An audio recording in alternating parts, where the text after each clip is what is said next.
we're not expecting is loads of detail on Trump and international affairs, because many of these files will have been redacted in the interests of international relations and national security. So we're going to have to see what's not in it as well. They will not include information prejudicial to UK national security or international relations. It's 1,500 pages across 3 different volumes, and our teams are going to trawl through them now and start to pick out some of the most interesting elements of this. It's also, though, we're looking to see if there's something from King Charles in this. King Charles apparently wrote a memo citing some concerns about Lord Mandelson's appointment, and we're going to be looking to see what, as I said, cabinet ministers might have been saying about Peter Mandelson. What was his influence in government? Morgan McSweeney, the former Chief of Staff to the Prime Minister, made a point saying that when the Prime Minister did a cabinet reshuffle, Peter Mandelson was sending him lots of messages that he said he didn't reply to. So we're going to really get a moment where, you know, we're going to have the lid lifted on what are very, very private and informal and often, you know, personal contacts between cabinet ministers and Lord Mandelson. And just a reminder of what we got in the first batch of files. We heard that Sir Keir Starmer had ignored concerns raised by Jonathan Powell, who talked about the appointment being unusual and weirdly rushed. We also had a reminder that the Prime Minister had been warned about Peter Mandelson's relationship with Jeffrey Epstein, that had continued after he'd been convicted of procuring an underage girl for sex. And also we had details, which I think a lot of journalists felt rather delicious, was about the payout that Peter Mandelson wanted. He was asking for $500,000, over $500,000, and he got £75,000, which is still pretty weighty, isn't it? Yeah, that was in the first tranche. Yeah. But of course, to be honest, Jane, the first tranche had so much more jeopardy for the Prime Minister.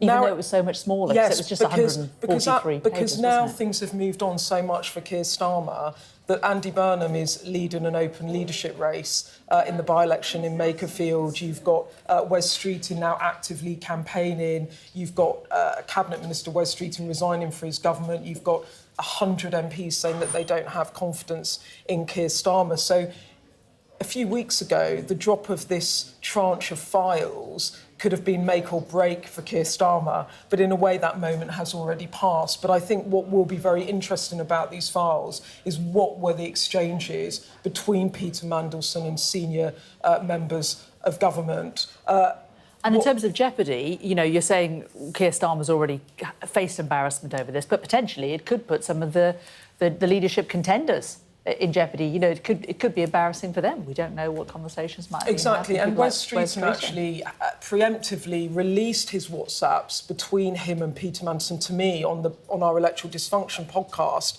around the time that Morgan McSweeney, the Chief of Staff, resigned over revelations around Peter Mandelson in February, and what those showed was a friendship. There are questions whether there might be in more group exchanges, more revelations about what Wes Streeting and Lord Mandelson were talking about. But Wes Streeting got those WhatsApps out because there were lots of briefings around what Wes Streeting might have been saying to Peter Mandelson. So in the interest of, I guess, trying to maintain his reputation, he put them out. But what we're going to see today is what else Peter Mandelson was saying to other government ministers around cabinet reshuffles, around policy. Will there be embarrassing revelations about Trump as well? Were ministers, particularly in some of the very difficult periods that the UK had with Trump, be it over Greenland or be it over trade, were they exchanging messages? So that there's a bit of concern around that, although, as I said, as part of this humble address, which was this massive release of documents, the government agreed with Parliament that these files would not include information prejudicial to UK national security or international relations. And it might be that because of that, lots will be redacted. There was also a section in this, Jane, where the Prime Minister, as part of his defence about appointing Peter Mandelson and saying that he was misled about the depth and extent of Mandelson's relationship with Epstein, he made the point that at the time of the appointment, he asked Mandelson a series of extra questions about his relationship with Epstein. Now, his aides had said in the past that once that was released, that would exonerate the Prime Minister to an extent. But because there is now a police investigation into Peter Mandelson about an investigation to misconduct in public office, allegations he denies, those files will also be redacted because they do not want it to prejudice an investigation. So I think what we're going to see when we go through all of this document is quite a lot of stuff that is redacted. There's going to be a lot of strikeout in the document. And potentially, may we get any messages about Morgan McSweeney? Because, of course, his phone was stolen, wasn't it? So the messages that he would have sent will have been lost, but of course those who will have received them will have copies of them still. Yeah, and he will potentially be in groups with people. So we are looking to see what was sent between Peter Mandelson and Morgan McSweeney. Much of the reporting and the talk around Mandelson's appointment was that Morgan McSweeney was very pro the appointment and that Morgan McSweeney tried to help influence that appointment. We've got one line which has come through from the documents that we're just seeing, apparently written amongst them. Lord Mandelson said that the government would, and this is in quotations, never regret appointing him as an ambassador to the US, in a written note to David Lammy. Yeah, so this is a handwritten note on the 18th of November in 2024. And he wrote to Lammy, who was then the Foreign Secretary, I just wanted you to know that if you were minded to appoint me, I would make sure you never regretted it. And he added, this is Mandelson to Lammy, I fear that navigating Britain's interests through the Trump administration will require superhuman skills and luck and a massive team effort. And he went on to say, for me, it would be the last thing I do in public life, and it would be a huge honour to serve you and the government in this role. So that was Mandelson to Lammy in November 2024. When the government was mulling who to appoint and really pressing his case there to David Lammy, who was at the time the Foreign Secretary, is now Deputy Prime Minister. I mean, prescient in terms of it being his final role in government, but certainly not in terms of not causing embarrassment, because that is exactly what he did. Exactly. And there's another one here, Jane, which is Mandelson apparently went tonto over the farce of getting a red box for Trump. He complained in an email to Morgan McSweeney, that's the Prime Minister's former Chief of Staff, that the saga goes on, this is like something out of the thick of it, I've gone tonto on this. And he raised concerns after complications in getting the red box.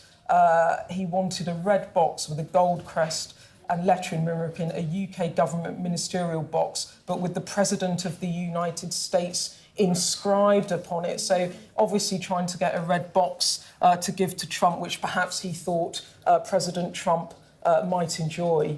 And that's a reminder of one of the reasons that he got that role, a role that many think that some in government gave him whilst holding their nose, because they felt he would be able to do the politics with President Trump, that he had President Trump's number. He felt that he had a communication with him.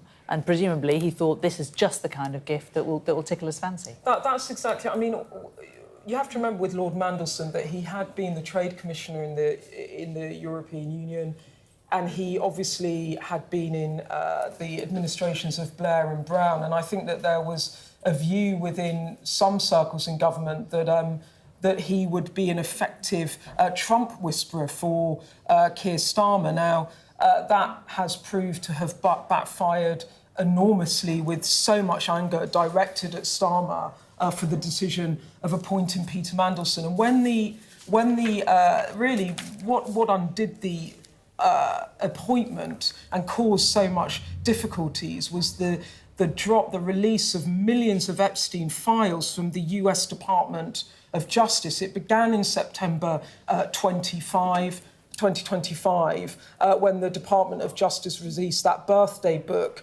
and it was had Mandelson saying that Epstein was his best pal. There were then emails leaked to Bloomberg, which showed that Mandelson had been sending supportive messages to Epstein even after he was jailed for sex offences. At that point, he was sacked by the government, but it got so much worse for them in January when 3 million documents were released by the US Department of Justice, and those documents showed Mandelson's husband had accepted payments when Mandelson had been the business secretary back in the administrations of the previous Labour government. And there were also allegations that he had leaked sensitive government information, including confirmation of a 500 billion Eurozone bailout. And for that, he is now under investigation by the Metropolitan Police. And the fallout of this misjudgment over the appointment has been a massive, massive blow to Starmer's moral authority within his government and his party, and really has been a major strand of his gradual downfall over the first 18 months of his administration. And as far as Peter Mandelson is concerned, also still the subject of a police investigation as well. Yeah, of which I should say he denies any wrongdoing, but he is now subject to a police investigation which is ongoing. We've just been joined in the studio by Sam Coates, furiously going through the notes at the same time. Sam, we're all trying to talk and read with one eye and one ear. What are you able to show us, Sam? Well, I can bring you a glimpse of some of the documents. Here we are, if we look at the big screen. There are, as you've been saying, thousands of pages here, some of which are handwritten notes. I just want to take you to this one. This is a note from Peter Mandelson to David Lammy. Now, you'll remember that there was speculation that David Lammy wasn't terribly comfortable about appointing Lord Mandelson, Peter Mandelson, to the role. Here you have a note from Lord Mandelson that essentially there, if I just enlarge it enough, you can see he talked about the media speculation and he hopes that it wasn't too irritating to you. I just wanted you to know that if you were minded to appoint me, I'm sure that I would make sure you never regret it. The role of Peter Mandelson's personal approach to things evident there. There are huge areas of redaction, though. That becomes pretty quickly clear. You can see this note. It is from the British Embassy in Washington. It's a formal memo to David Lammy, and it begins, David, and it said, the view from Washington, the priorities for the special relationships. It was effectively his first memo in post. You can see the date is the 24th of February. But you get a couple of very broad sentences, and then almost all of the memo, here's the second page of it, is actually blocked out. So there's a lot, I think, that we're not going to learn And from Sam, here. just going to cut into you there, because in terms of what we are not going to learn, the Press Association have found the bit where Peter Mandelson declined to comply with a request to hand over his WhatsApp messages and other information on his personal phone to the government, the latest documents reveal. So we knew that there was going to be some issues about getting some of that information, but it appears that he hasn't complied with getting his personal phone information over. We'll find those messages, no doubt, shortly. There are messages, though, that do appear in the third bundle that takes you up to about 1,400 pages. This is from the exchange between Peter Mandelson and the head of Director General of MI5. And you can see them basically their WhatsApp exchanges. Sorry to miss you. Hope you had a productive time. There's an intriguing bit here where he says, hi, Peter. I dropped a short note around on Wednesday with some interesting bits and pieces that I wouldn't want to trust to this system. So Peter Mandelson, they're effectively being trusted by the head of the MI5, though we know not what. And this actually stood out, Jane. This is an exchange between Peter Mandelson and the Prime Minister. It's the first one we've been able to find in the minutes that we've had since the documents were published.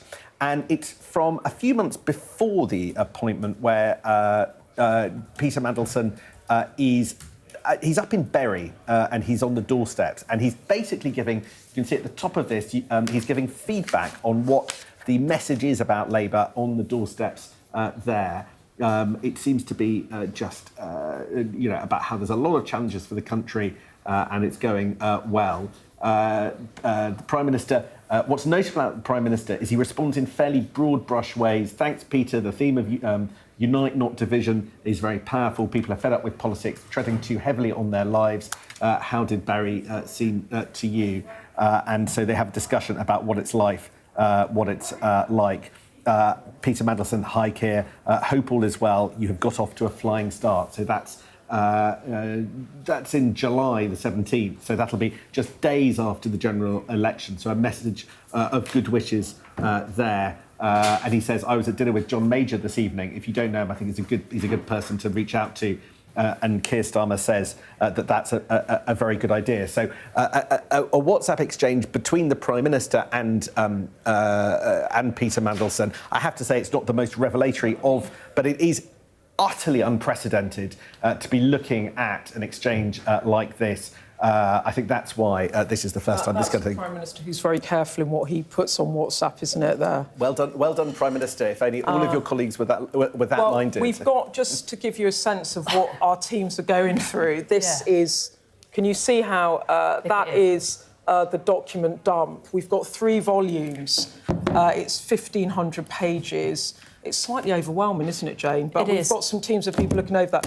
And this is what the government will want to stress in this. You know, they have been stressing that this is the second biggest publication of secret documents since the Chilcot inquiry into the Iran war. They say that it has gone across every government department, that it represents thousands of hours of work from officials. A number of documents have been declassified to enable publication, and they are also keen to stress, or were ahead of this publication, that no government minister or special advisor has determined any of the redactions. And I imagine that that is a preemptive strike because, as Sam was saying, there will be a lot of redacted information in here.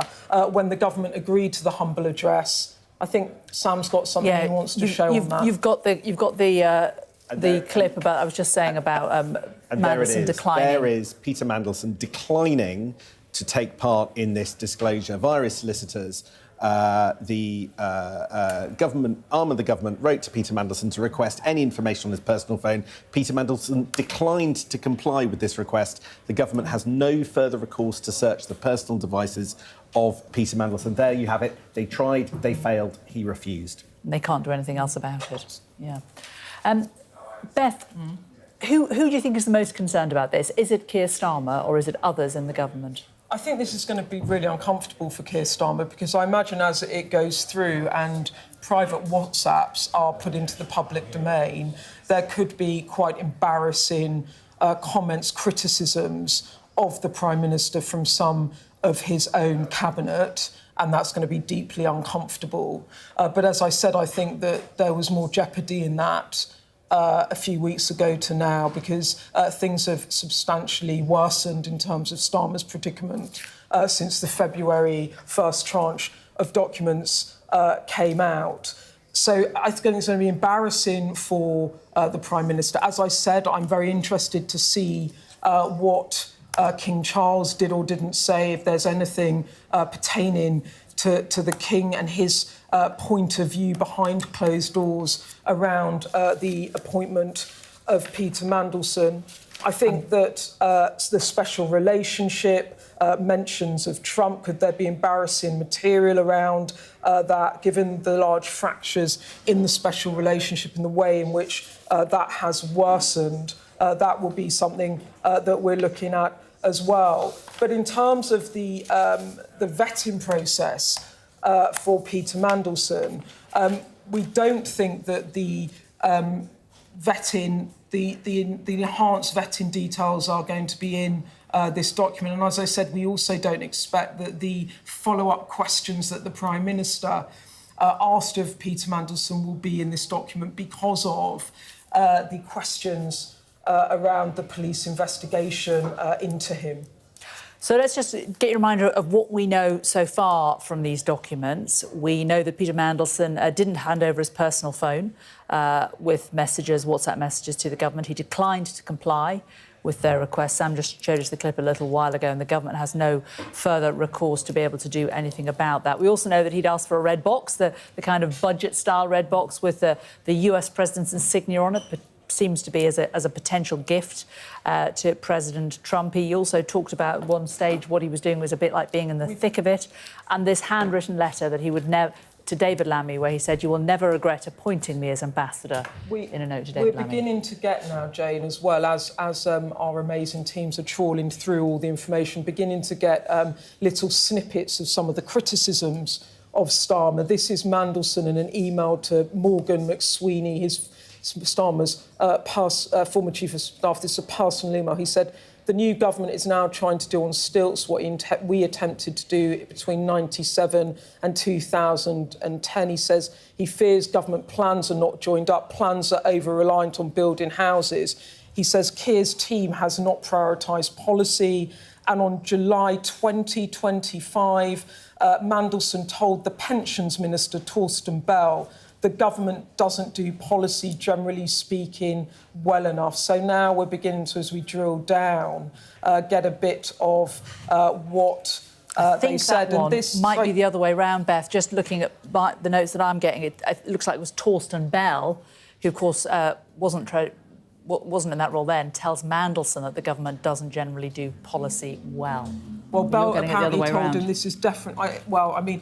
Bell, there was an exchange between them in which Mandelson said the government doesn't do policy well, generally speaking, and Torsten Bell said this is definitely true.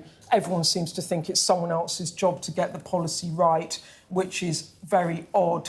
And Mandelson replies, as the saying goes, rubbish in, rubbish out. So a little embarrassing that for Torsten Bell there. I mean, it must be excruciating for these ministers to have their private WhatsApps published. Excruciating. Sam, you've got something else for us? So you'll remember that Peter Mandelson was sacked in that frenzied week in September. And on the Wednesday, Keir Starmer went to Prime Minister's questions and defended him to the hilt. But I've just come across the memo from the head of the Foreign Office on the Tuesday, that's Tuesday, September the 9th, 2025, to Peter Mandelson, that makes it quite clear, and you're going to look at this, we're going to look at this right now, it makes it quite clear that, Peter Mandelson's job is almost unsustainable. Ollie Robbins, who you remember himself left in controversy a few weeks ago, said, we spoke this afternoon about your links to Jeffrey Epstein. Later, you gave an interview to Harry Cole, who's a Sun journalist that I recommended against. You told me in the second call that Bloomberg had a series of points and questions from them, and now I've had a chance to read through, and he puts a series of questions. Now, you look at these detailed questions on the screen before you, and there is almost no way, I think, that at that point, people in government who were aware of the severity of the problem that we were talking about, the detail that they were going in, that you would begin to think that Peter Mandelson was all but certainly on his way out. And the point that Ollie Robbins keeps coming back to Peter Mandelson is, did you tell government about what you were doing? Was it appropriately disclosed? Why are we learning things in the Bloomberg emails for the first time, and says that we're going to have to come back to this because it raises questions of judgment for the first time?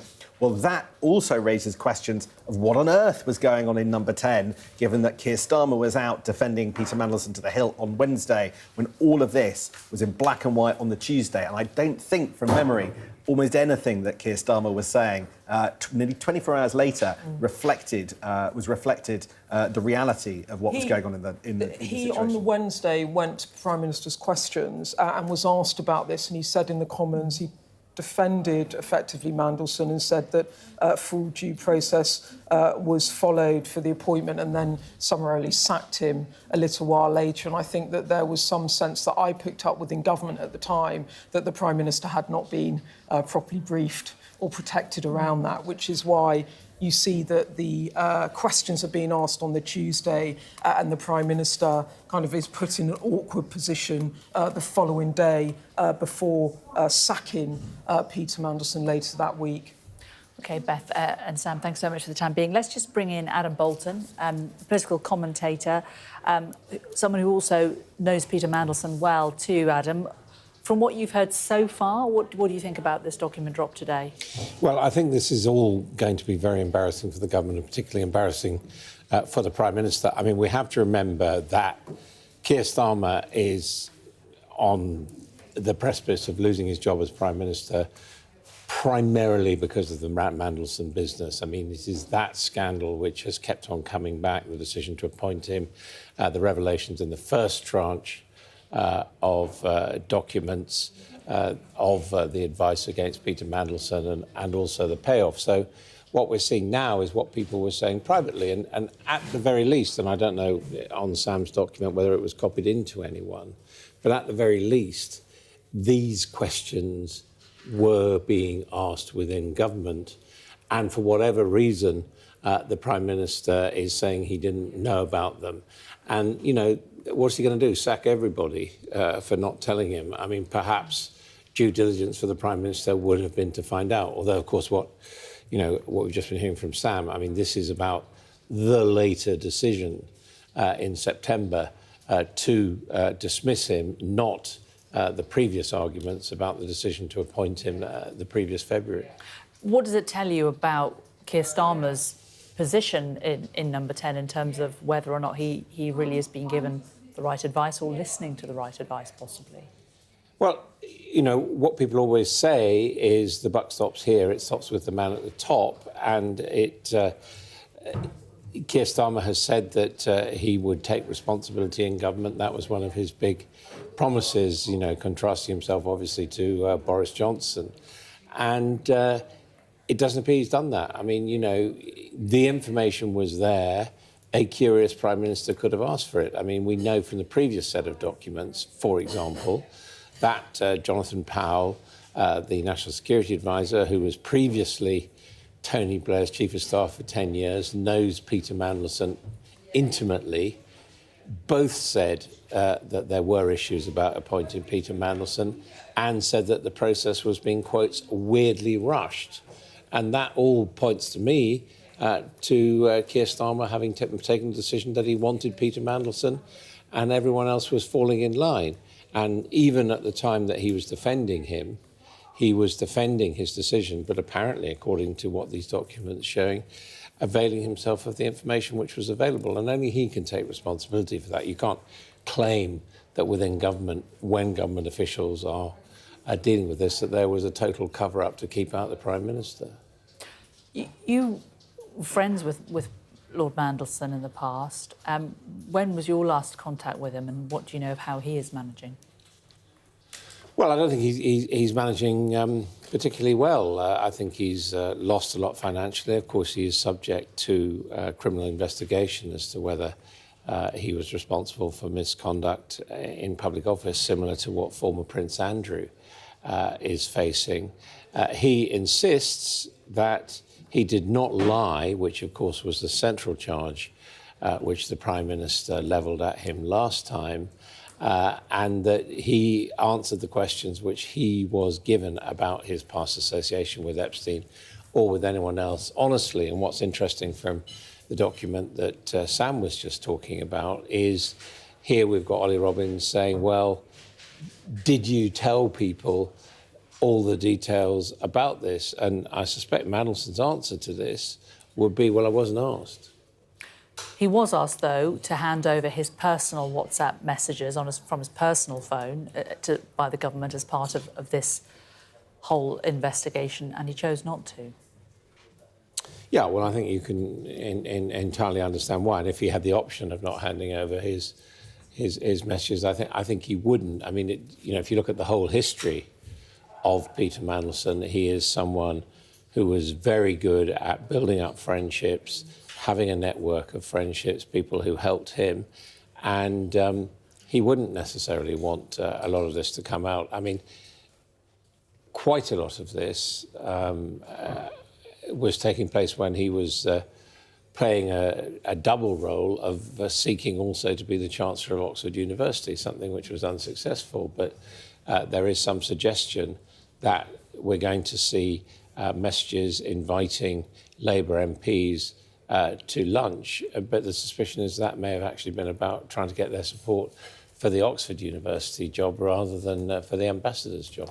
Beth, you wanted to come in there? Well, there's more. I mean, Adam's talking about the way in which Mandelson built up relations with members of the government, with MPs, and what's really interesting is now, as people are beginning to trawl through these more, we're getting more and more of these messages that Peter Mandelson appears to be sending all over the place to various players in the Starmer government. Louise Haigh, when she was forced to exit government over a historic fraud offence, Lord Mandelson said of that to her that it was harsh, and he sent her a message on November the 29th, 2024. So that was before he was appointed, saying, Lou, I'm very sorry about this. You've been brave and loyal in your decision, but it seems harsh given you were appointed in full knowledge.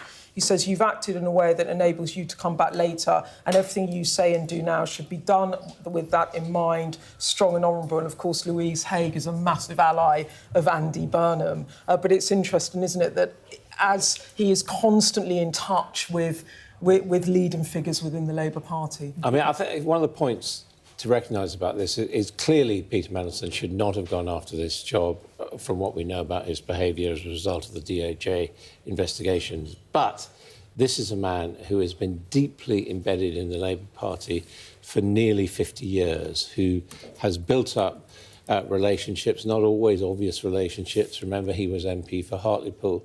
And the reason why he seemed an attractive person to send to Washington was precisely because of that skill, because of that deep knowledge, and because what he knew about trade. And a lot of people now are saying, well, we always knew he was dodgy, it's a complete disaster. I would say at the time he was appointed, it was at least 50-50 of people who thought that it was a gamble worth taking because of his skills versus those people who thought he was a liability. And obviously, it's turned out that he was a terrible liability and hasn't just discredited himself, he's discredited the whole wing of the Labour Party, the new Labour wing that he's been identified. Sam, you've got some more stuff you want to share with us. One of the biggest figures who Peter Mandelson corresponds with in these documents is Matthew Doyle. He's the now ex-Director of Communications in Downing Street. He was stripped of the Labour whip in the House of Lords more recently, but he is a close ally and friend of Peter Mandelson. They work together on some quite difficult issues. Here, what I'm about to show you is in the period after Peter Mandelson was announced as the ambassador, but before he took office, and it shows the depth of concern about issues relating to Peter Mandelson. We'll come on to whether or not he even's going to get the job in a second.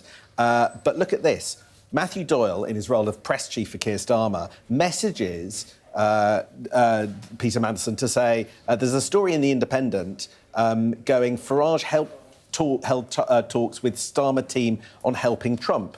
And Matthew Doyle is asking, I presume you don't recognise this. And Peter Mandelson basically goes, hang on a moment. He may mean me, as in somebody who had communication with Nigel Farage, because we've exchanged messages such as last week he went on TV and tried to make a thing of me not coming to the inaugural, and I explained I had to go through all the formalities.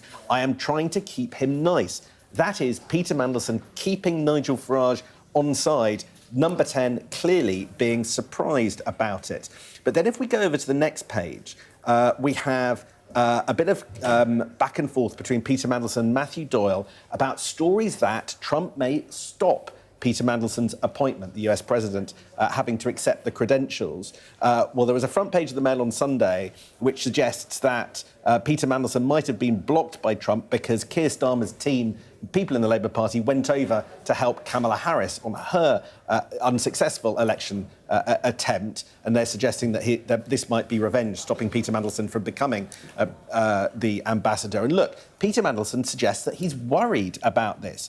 I think this is being turned into something big. Why isn't Karen Pierce, who was then the ambassador, the predecessor to Peter Mandelson, calling Susie Wiles is the president's chief of staff, and insisting it stops, basically demanding Number 10 tell his predecessor, stop the briefing against me. Peter Mandelson adds it can only be turned off, the briefing can only stop, by Susie Wiles on behalf of Trump. Karen should be calling her. Matthew Doyle, says, I agree. James Roscoe, who also left the US Embassy in Washington 2 weeks ago, says he's seeing Team Trump tomorrow. And Peter Mandelson goes, too late and not enough. So I think what that all shows is that there was sensitivity in Downing Street as the appointment got real after the moment that it was made, and this back and forth between two buddies, effectively, Matthew Doyle and Peter Mandelson, trying to deal with the issues that were coming up as a result of his appointment, are reflected in the WhatsApp correspondence here. Yeah, but also worth pointing out that we now know Matthew Doyle was the person charged with giving the final green light to Peter Mandelson getting the job, so arguably that was part of his role. Plus, you know, it's interesting that mention of Nigel Farage, because remember, there was a lot of talk about why don't we send Nigel Farage as the ambassador to Washington? Just in a moment, if we could come back to the screen, arguably a moment of vanity, Peter Mandelson actually sends Downing Street what appears to be a piece by me. I'll dig it out and find out what on earth I said. Yourself, and Matthew Doyle sends back a piece saying that the Daily Mail has done a poll saying that Keir Starmer is the most popular world leader ever. And Peter Mandelson says, that's quite funny. So a lot of back and forth about, you know, Peter Mandelson very concerned about his own publicity and a lot of back and forth with Downing Street about that.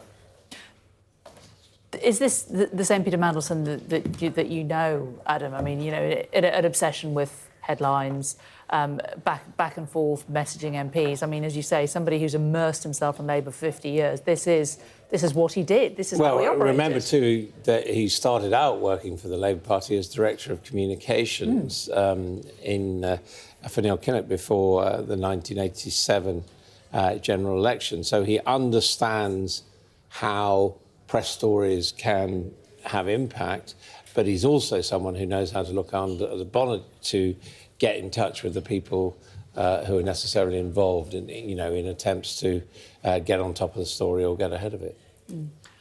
Beth, anything else that you've seen? Well, we're just looking about there's the WhatsApps that Streeton put out in February, trying to get ahead of this, confirming that he was suggesting in the document that Mandelson should get Peter Doyle to do his communications in DC, and saying he feels he'll be toast at the next election. And of course, that took on a bit of significance when Morgan McSweeney gave his evidence to the Select Committee, because it emerged that there was some touting around about perhaps Matthew Doyle, as he was exiting as Director of Communications at Number 10, being given a job in some Foreign Office job, which a post was never taken up. But it really annoyed Labour MPs that there was sort of some chat between different departments, and the Prime Minister didn't deny that those questions were raised. So that has come up in the documents as well. So just a reminder, if you're just joining us, this is the latest second tranche, and this is a big tranche of documents, over 1,000 documents released about Peter Mandelson's appointment as UK ambassador to the US. One of the key things that we found in it so far was a handwritten note when he was appointed as ambassador to David Lammy, saying, "You will never regret appointing me as Britain's ambassador to the US." That's something that I think the government would regret now. We have also discovered that he had requested a red box, a budget-style red box with perhaps the insignia of the President of the United States on it, which we think potentially a potential gift to President Trump. Also, that Peter Mandelson didn't comply with a request from the government to hand over his personal phone with WhatsApp messages to the government about this time. He declined to comply with that request. And in the last few minutes, we've heard that he messaged Louise Haigh, also had messages with Torsten Bell, messaging Louise Haigh to say that her exit from government was harsh and that she was a strong and honourable person. And also an exchange between him and Torsten Bell, saying that the government doesn't do policy well, to which Mandelson replied, rubbish in and rubbish out. So sort of low-level embarrassment stuff as yet, but we are still going through it at great speed to see if there is anything particularly significant. Sam has just put his finger up. You've got something, Sam? So this is in advance of Peter Mandelson's arrival in the role as ambassador, but after his announcement as being appointed by Keir Starmer. And this is the period when Peter Mandelson was being vetted. And he's being asked about his relationships with foreign nationals and others. And you can see on January the 21st, and remember, a lot of this is in the context of what he was saying about Epstein. I have a large number of personal acquaintances with foreign nationals, but I would not describe these as friendships or personal business connections. I have no family members who are not listed previously. So that was his starting answer. And remember the context of Jeffrey Epstein, who it did turn out he was close to. And then look at this. This is from a junior civil servant to Peter Mandelson. Thank you for inquiring about specifics of foreign contacts on the foreign contacts form. UK security vetting appreciates that under the circumstances of your previous roles, you'll have met and had contact with many foreign nationals. Therefore, for ease, please focus on the people that you have personal friendships with, personal business connections to, family members that are not included elsewhere on the DV questionnaire. We are looking for, to focus on those individuals that you have current or recent connections with. So you can see the sorts of things that they were looking to. And you can see that there's back and forth about that there. And it says, I suggest you send over a handful of names you mentioned, even though you don't consider them close contacts. This is advice to Peter Mandelson. This will reassure the vetting team that you've been comprehensive, even if it's quite artificial. So Peter Mandelson essentially saying, I'm not sure who to flag here, because the bottom line is that I know a lot of people and I'm not sure who you're getting after. And so basically a junior official saying, look, this is an artificial exercise, let's just get on with it. But again, on Jeffrey Epstein, which, you know, was the sensitive thing, he did say that he had remained in contact with him and had remained in contact with him after Epstein was imprisoned and had stayed at his flat. He would say, I think, that that was disclosure. What he did not disclose, of course, was what the subsequent dump of documents from the DOJ said, which was that he and his partner had apparently allegedly received money from them, or indeed the intimate communications where he described Epstein as his best friend, which you would have thought he would have had to disclose on that. Absolutely right. I want to fast forward about 2 weeks to the 7th of February. And this is the junior civil servant who's in charge of the security vetting process, or involved in the security vetting process. And he's starting to get quite frustrated with Peter Mandelson. Grr, sorry about this, but could you ask Peter, this is it's from the junior civil servant, doesn't quite say, so to another civil servant who's liaising with Peter Mandelson.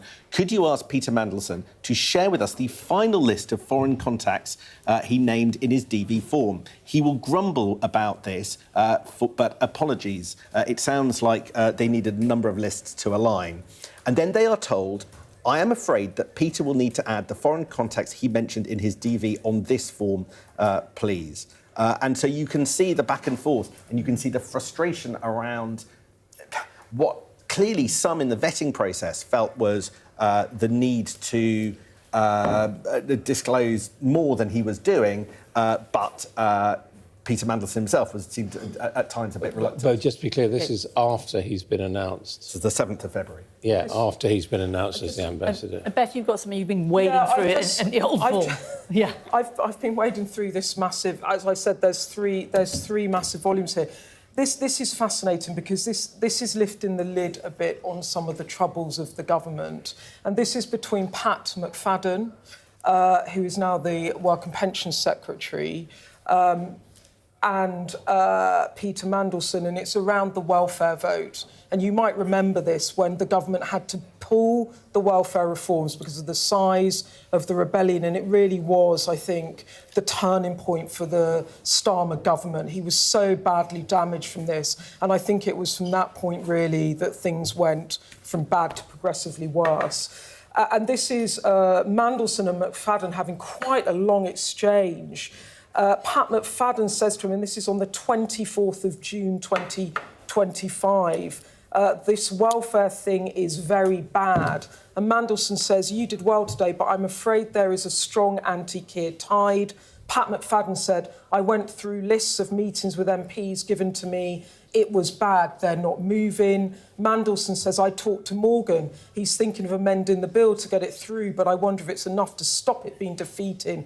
If it presses to a vote and is lost, I'm not sure that Keir survives that. McFadden says he's meeting the ringleaders today. I think it's very bad. Defeat, pull bill or gut it all. Destroy his authority. McFadden says Keir's authority. Mandelson replies, yes, I am afraid so. And then there is a voice call and another longer voice call. But that is just... When you're on the outside covering these stories and you know it's bad and you're trying to read the room and understand what's going on in government, to have revelations about what is being privately said between people at the top of government about the predicament the Prime Minister is in is deeply embarrassing and also very revealing. Pat McFadden there, who has been one of Keir Starmer's biggest defenders, actually, in recent weeks as he's really struggled to hold on. It's been Pat McFadden with a few other cabinet members which insisted to the Prime Minister 2-3 weeks back that he should stay and fight, that he shouldn't concede, that he shouldn't step down from government. But you see Pat McFadden privately saying to Mandelson, and they would have had a long relationship, which you all know all about, Adam. They've known each other for a long time, talking about how bad it is for Starmer. If it presses to a vote and is lost, I'm not sure Keir survives that. And that is fascinating because that really, for me, was the turning point for Keir Starmer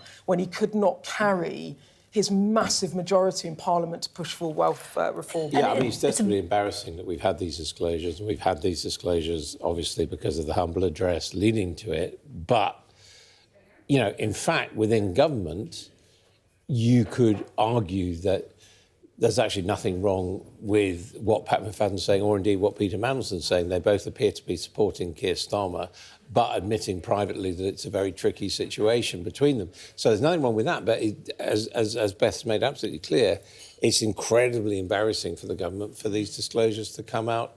And, you know, the next time Pat McFadden is being interviewed on Sky, someone will say, well, yeah, but, you know, you thought it was nearly curtains back in the summer of 2024. Yeah, I mean, as Adam says, it's important to say that it's not a criticism. It's just it's McFadden basically saying this is how I read the room. Consequence of what he's done. But also, how interesting. Peter Mandelson is the ambassador to the US. He's not in the UK. He's not in the cabinet, and yet there he is as ambassador to the US, having very detailed exchanges. And I think McFadden at the time was head of the Cabinet Office, wasn't he? Yeah. He really was Starmer's sort of enforcer. But he was, as we all know, a political appointee. Also, you know, at the time, a Labour peer. So in that sense, again, it's not improper. He's got his fingers in everything. Sure. So interesting. OK. It is 3 o'clock. If you are just joining us, you are watching Sky News. The breaking story that we are rolling on this afternoon is the news that this enormous drop of files pertaining to Peter Mandelson's appointment as UK ambassador to the US has been released. Been released in the last half hour. Over 1,000 documents, a huge amount to pour through. And that's what journalists are all doing here at Westminster, at our team, our Millbank team here. The key thing that we've found so far is a handwritten note from David Lammy from Peter Mandelson, which says, you will never regret appointing me as an ambassador. We've also heard that he apparently tried to get a red box made up for President Trump with a presidential insignia on it, a little bit like the budget red box. And perhaps key also, he didn't hand over his personal phone with his WhatsApp messages to the government. He was asked to do that, but declined to comply with this request. We have our political editor, Beth Rigby, here with us in the studio, our deputy political editor, Sam Coates, and also Anna Bolton is here too. And Beth, to you first of all, how significant do you think what we've seen so far? Well, it's hugely significant. I mean, for a start, let me just lift it up again to give the viewers... I mean, this is how much... It's a useful doorstop when we've all gone through it. And you would have... Look, Adam, you would have covered the Chilcot inquiry when you were political editor at Sky. That was bigger than that, and this is second largest ever release of secret documents from the government, confidential documents. It's over 1,500 pages. It's absolutely enormous. And it is going to be poured over, I think, for days, lifting the lid of what has been going on in government. And as I was saying, I think it's going to be very embarrassing for Keir Starmer. We have seen so much public criticism now of his government, of his administration, and now what we're going to get and what we are getting are these problems that should have been kept private between cabinet ministers, Mandelson and senior members of staff, now being aired in these documents, in these revelations. And then also, you know, the way in which Mandelson was interacting with top members of government before and during his appointment, so really lifting the lid on Peter Mandelson and the way he operated, as well as, I think, questions over the vetting, and as Sam was saying, with Ollie Robbins after that data drop in in September 2025, and soon after Mandelson was sacked, with serious questions about what he had and hadn't disclosed to the government. And Sam, you've been going through it with a fine-tooth comb. What do you think are the key things that you've seen so far?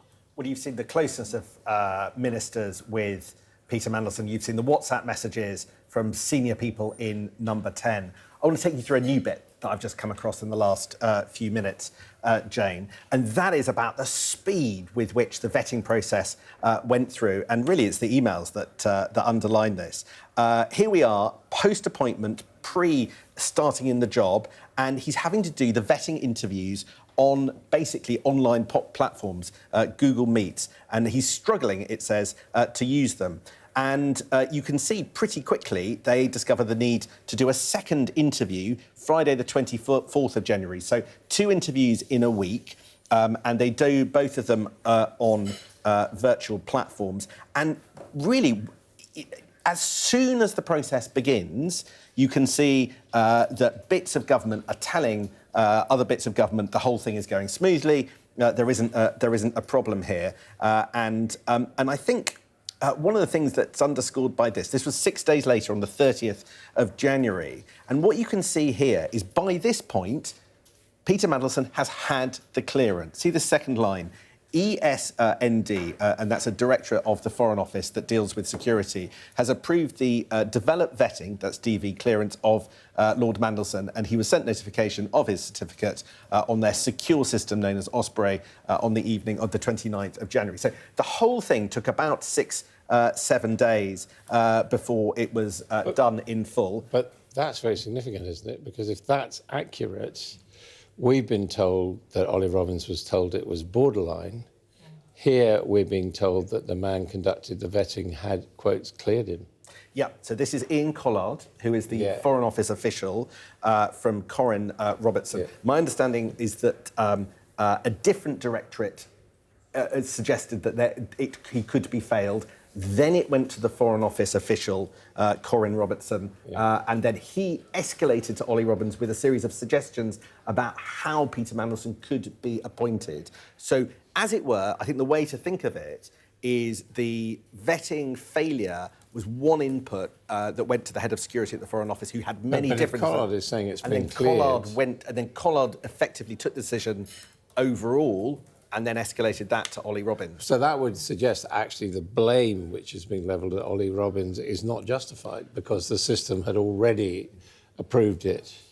Ollie Robbins has been quite clear. He never saw the document about failure that Number 10 thought was so totemic that in the end they decided to sack him. After weeks of looking into the sacking of Ollie Robbins, it appears that Number 10 took fright over certain documents that didn't reflect the decision that Ollie Robbins ever took. And you're right, it's absolutely clear. This, you know, just if we just go back at the screen again, the Foreign Office Security Directorate has approved developed vetting clearance for Lord Mandelson. And as Adam says, the decision to sack Ollie Robbins was because one part of the system earlier had failed him, but overall, when the Foreign Office looked again, Ollie Robbins was told that he had passed. So yes, it is a complicated picture. I think most of all, the political significance is it showed that there weren't many people looking to block Peter Mandelson. It was a process of expediting and speeding his appointment through because it had already been announced publicly. And most of the people in the civil service felt their job was to make this this job, which had been announced and appeared to everyone else to be happening, not to raise any questions about the problem, about the appointment. So it was sped through, and everybody just wanted to see a yes in that process. Just remembering back to the first dump of documents, that 143, we found out that Sir Keir Starmer ignored concerns raised by Jonathan Powell as National Security Advisor, who said that the appointment was unusual and rushed, that the Prime Minister had been warned about Peter Mandelson's relationship with Jeffrey Epstein, and that Peter Mandelson had asked for this whopping payout. It feels to me a little bit like there's nothing quite as significant that we've uncovered yet today. Would you say that that's fair enough, Beth? I think those things have felt like changed things, whereas today... if we go back to the first principles of why were these documents released, this all happened because Keir Starmer told the Commons that full due process was followed in the appointment of Peter Mandelson, and there was outrage that he was appointed, given what was subsequently revealed in those Department of Justice Epstein files, millions of documents, many of them damning of Peter Mandelson, some of them resulting in a police investigation into what he did whilst he served in the previous Labour administrations. And what this was all about was the Prime Minister telling the truth, or did he mislead the House when he said that? So that's the first principles of why we were doing this. And so what's been happening in February in the Select Committee hearings around McSweeney and Ollie Robbins, the former head of the Foreign Office, is looking into who knew what when. Was the process properly followed? And if it wasn't, did the Prime Minister mislead the House of Commons, and should he be sanctioned for that? It doesn't look at the moment, but look, I mean, Jane, we've got this to go through. But at the moment, a bit of time. At the moment, there hasn't appeared to be anything in that is particularly revealing a smoking gun on that specific issue. But again, it points to, the fact that, as you said, Jonathan Powell, the Prime Minister's National Security Advisor, said in the first tranche of documents that the appointment was weirdly rushed. And the announcement was made before the vetting process had been gone through, which was unusual. And there was a big row about whether or not that was breaking protocol or not. So, how it came about and how he was appointed, I think... the criticisms of that, the doubts around that, I think the Prime Minister has already paid a heavy price in terms of his moral authority within his party and the predicament, in fact, of his premiership. And another thing that we're all looking at for details of in these documents is whether there's any mention of the current potential leadership contenders as well, Beth, because perhaps the eyes weren't necessarily on them when that first tranche of documents was released, but whether or not they could be implicated in any way would be more significant if they're pushing for leadership? Well, one of the what's interesting in this document dump as well is that there has been a suggestion that it will be those more on the progressive wing of the Conservative Party, more aligned with New Labour, more aligned with Mandelson's type of Labour that would have been closer to Peter Mandelson, someone like, for example, Wes Streeting, who, as I said, chose to release those emails. He gave them to us ahead of... he gave them to us because he actually wanted to get them out, because there were lots of briefings going around that he was had sort of things that would completely sabotage any leadership run in these exchanges with Mandelson. So he kind of preemptively got them out. And then actually other cabinet ministers were told not to do that because it could prejudice any police investigation. But those more on the soft left of the party... there'll be questions about how close Peter Mandelson were to those politicians, the likes of Angela Rayner or Andy Burnham, or, I actually read something out there of his exchange with Lou Haig or a Lucy Powell, or an Ed Miliband, because they're not typically his tribe of politicians, although there is an exchange with him and Ed Miliband here, which is... Ed Miliband saying to Mandelson, re the US, you have quite the task, and describing it as steering a fragile apple cart. Peter Mandelson says, I gather you had a reasonable call with someone redacted. And Miliband replies, I was very conscious I didn't want to upset the fragile apple cart you are steering at the same time, which is also apple cart destabilised. And I think we found a cordial way to share perspectives and found a common love of the Boston Red Sox. There you go. You And have quite another the interesting one task. about, we talk about these discussions within government. Someone's found a document which is Peter Mandelson talking to Lord Patrick Vallance, who's the science minister, and saying the government is too negative about AI. And that, of course, is a direct echo of what Tony Blair said in his essay last week. So, one can see this whole spider's web developing very much. As Adam, as we get to sort of peek under the skirt slightly of how some in government operate, where do you think the damage to this lies? I mean, clearly this has damaged Keir Starmer and clearly this has damaged the Labour Party, but is it all politicians? Is it the political system that has become diminished by this? Well, I think people will look at what members of the government in particular were saying at the time. For example, that message from Ed Miliband, pretty friendly exchange. Likewise, we've had that document with the exchange with David Lammy. Now, I don't know about Ed Miliband, but David Lammy has been telling everyone that, he's had big reservations about this appointment all along and thought it was a bit of a mistake. Doesn't seem really to be borne out by the tone of his exchanges. And I think, there will be a certain amount of revisionism of people who have, to a certain extent, cashed in on this, saying, I always knew it was a mistake. And perhaps a lot of them weren't actually saying that at the time. Just looking at some things that have come through on the system now, an email from Rochelle Fisher, who's the Deputy Director, Head of Senior Appointments, says Mandelson thinks that as Privy Councillor he can see things without waiting for the vetting. So that's about the length of time that he was in the role before he was sort of officially vetted.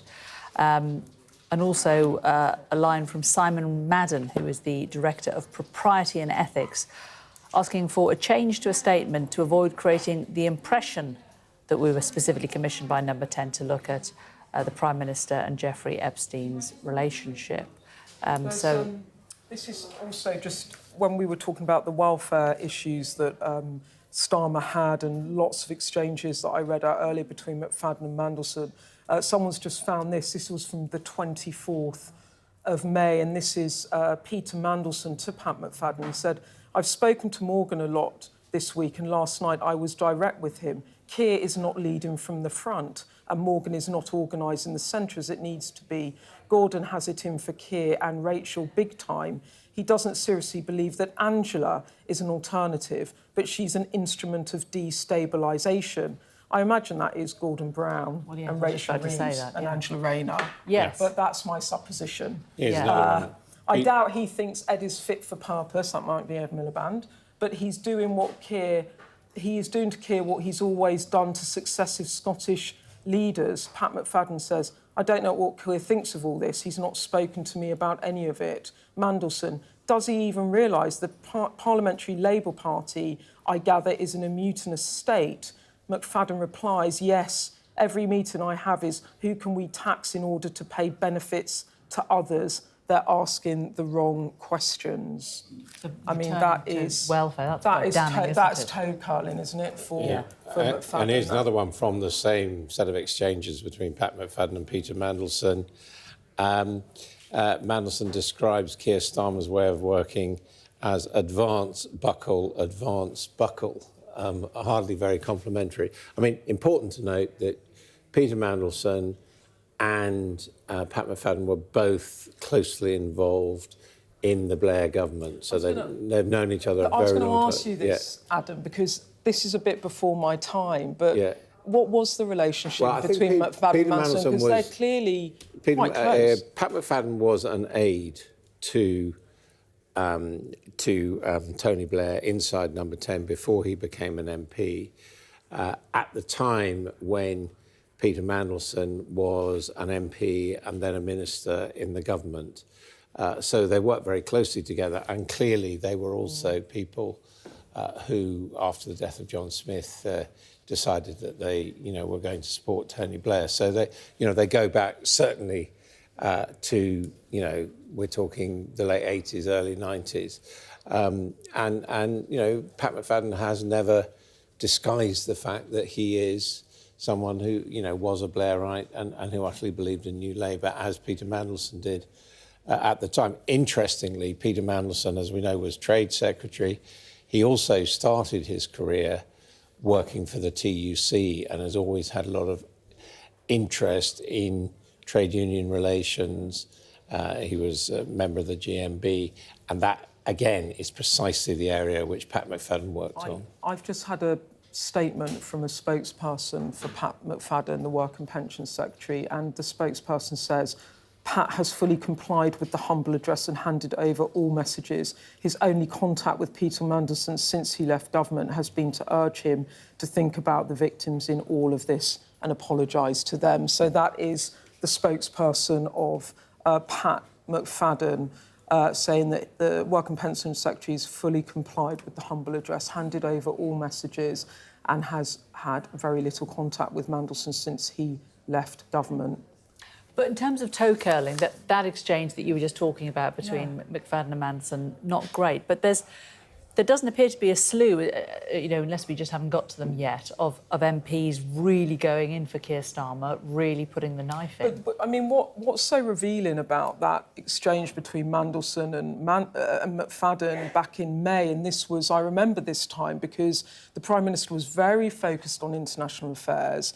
We were actually at the NATO summit when the welfare rebellion was really blowing up, and we came back from that summit. He'd been at the G7 and then to NATO. He was fully engaged in Trump and Zelensky and the war in Ukraine and trying to get trade arrangements with Trump. And he came back, and there was a recognition, I think, that he had been completely blindsided by this domestic rebellion that was building, that he had been focused on international affairs and his team had dropped the ball. And I think what's so revealing about what Peter Mandelson says to McFadden is the way in which the politics at the time, and it didn't really blow up, this was a few weeks before it sort of publicly blew up, but, saying that Starmer's not leading from the front. Morgan, his chief of staff, isn't organising at the centre. He's saying that Brown has it in for Starmer and Reeves, the Chancellor, and he says that he's trying to push Angela Rayner, and that Ed Miliband is destabilising as well. And actually, it's kind of, there's the politics of the Labour Party sort of setting in behind the scenes and causing these problems for Starmer, who Mandelson says he just seems oblivious to all of it, and it kind of leads into this criticism that many politicians around Starmer have, and members of his staff, that he doesn't do politics, that he's not a political animal. And you look at these messages and you see what a political animal Mandelson is, talking to everyone, talking to the Labour Party, somehow, whilst in Washington, keeping completely abreast of what's going on back here. And of course, it reflects again on the Prime Minister's judgment, because here we have private discussions saying Gordon Brown has got it in for Keir Starmer. Who did the Prime Minister bring back to signal the relaunch of the government? But he brought back Gordon Brown as a consultant. Might be regretting that now. Sam, you've been digging through and you've got something else.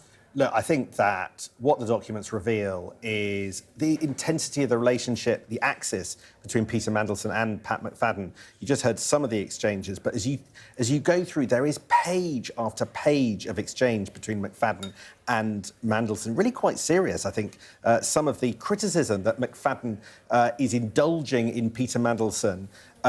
Peter Mandelson at one point suggesting that the Prime Minister needs to be presented with the fullest possible information. This is in the light of the welfare defeat and the problems of the woes of the government in the summer of 2025. And Peter Mandelson is saying to Pat McFadden, look, I was pretty direct at COBRA, the government's emergency committee, and there's a huge problem in what he sees and he is told. So Peter Mandelson is directly criticising the operation around Keir Starmer to Pat McFadden.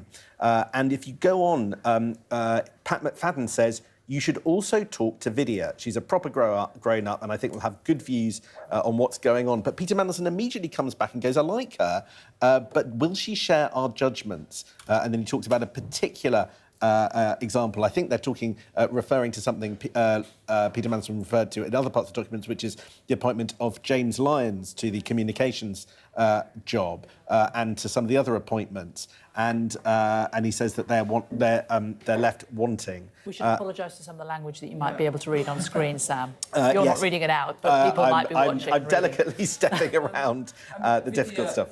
Vidya Alexan is now the Prime Minister's Joint Chief of Staff, we should say, but back then she was not. But she was put in as Joint Chief of Staff when Morgan McSweeney stepped down in February. Peter Mandelson says, I talked to Morgan McSweeney and how to get through essentially how to get through the welfare crisis of the summer of 2025. And here we have the key section that you were talking about. He's meeting the ringleaders of the rebellion today. It's very bad. Defeat, pull the bill, or gut it and destroy his authority. And Pat McFadden says, Keir's authority, and Peter Mandelson says, yes, I'm afraid so. They essentially, Pat McFadden looks like the closest cabinet ally of Peter Mandelson through quite a lot of the difficult periods, which I think is why, Beth, you were sent that statement from them. Haven't seen anything with Morgan McSweeney yet, have we? Not as yet. Remember, you'll get the lost. you will only get the messages. Emails, but not. There will be those with disappearing messages will simply not have anything appear because their messages will have disappeared at the point at which the Cabinet Office asked for the disclosure. This whole exercise, I was told, is very uneven, with some people having a lot of disclosure. Clearly, Pat McFadden didn't have disappearing messages on with Peter Mandelson. Others, they're seemingly not. I suspect Pat McFadden would probably argue that he shouldn't have had disappearing messages. It was the right thing to do to keep a record.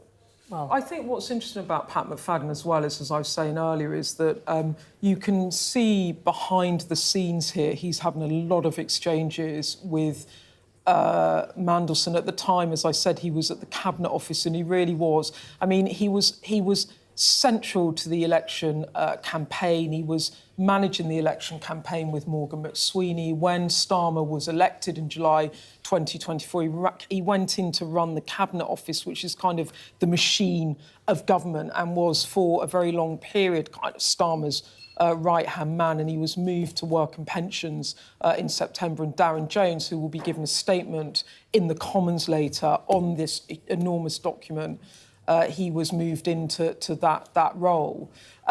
But it's worth noting that since the Prime Minister's woes, the Cabinet sort of divided into different camps. There were those who were saying that the Prime Minister should fight on, and in that camp it was Pat McFadden, amongst others, Steve Reid, Lord Hermer, Jenny Chapman, the leader of the House of Lords and a long-time ally of the PM.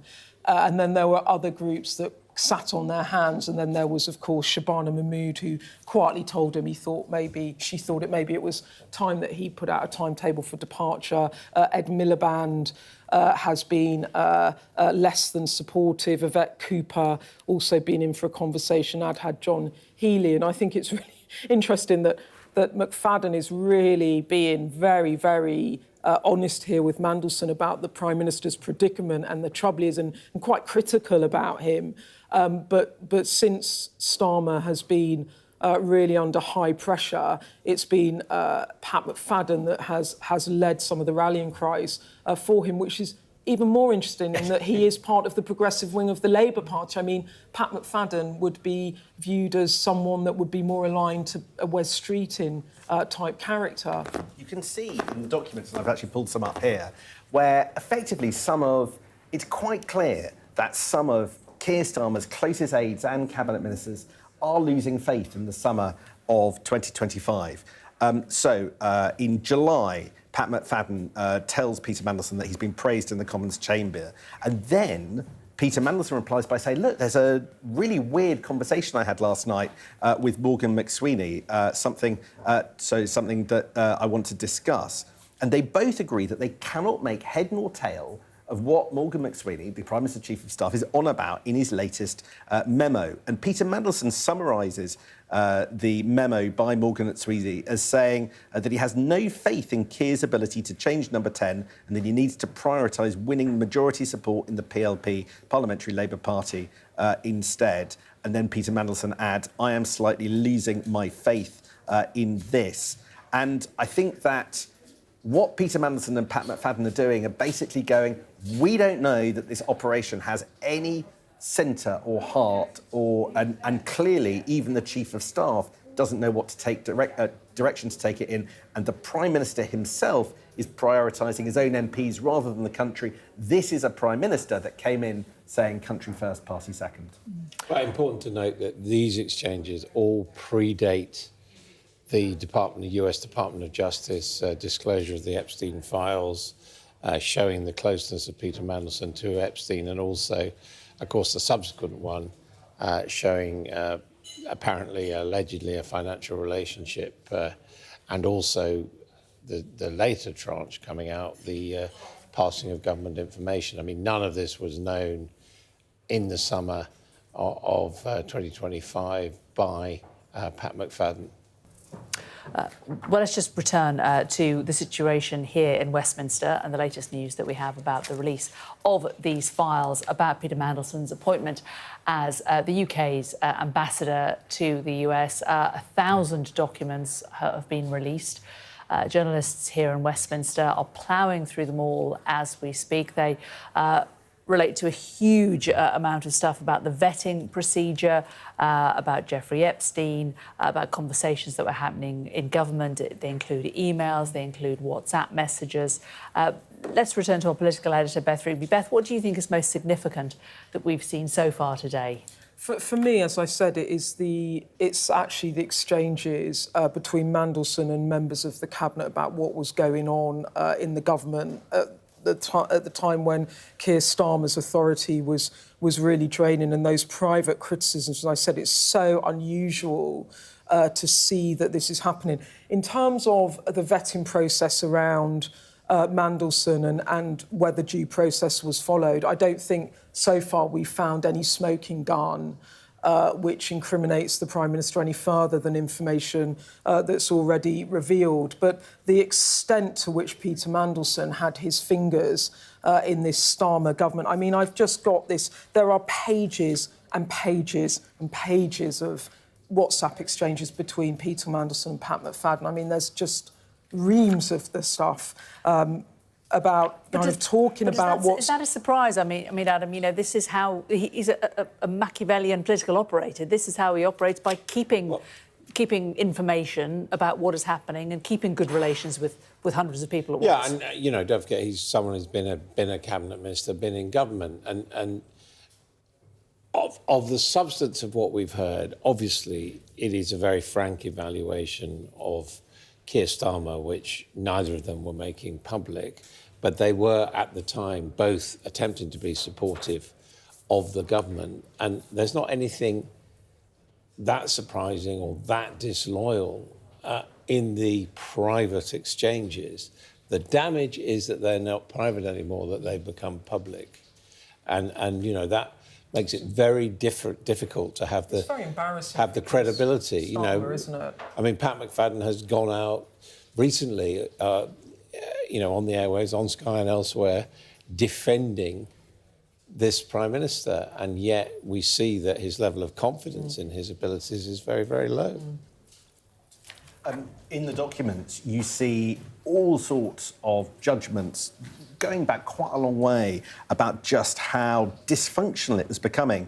So this exchange was on the cusp of the reshuffle that Keir Starmer had in the first week of September. So it's Pat McFadden and Peter Mandelson are discussing who's coming into number 10. And they actually say a name that never ended up playing out in practice. They talk about understanding the Jackie Smith role. Now, Jackie Smith was rumoured at the time to maybe be going into number 10. It never happened. Darren Jones went in instead. But you can see on the screen that... She did become a minister in the Lords. She was already a minister in the Lords.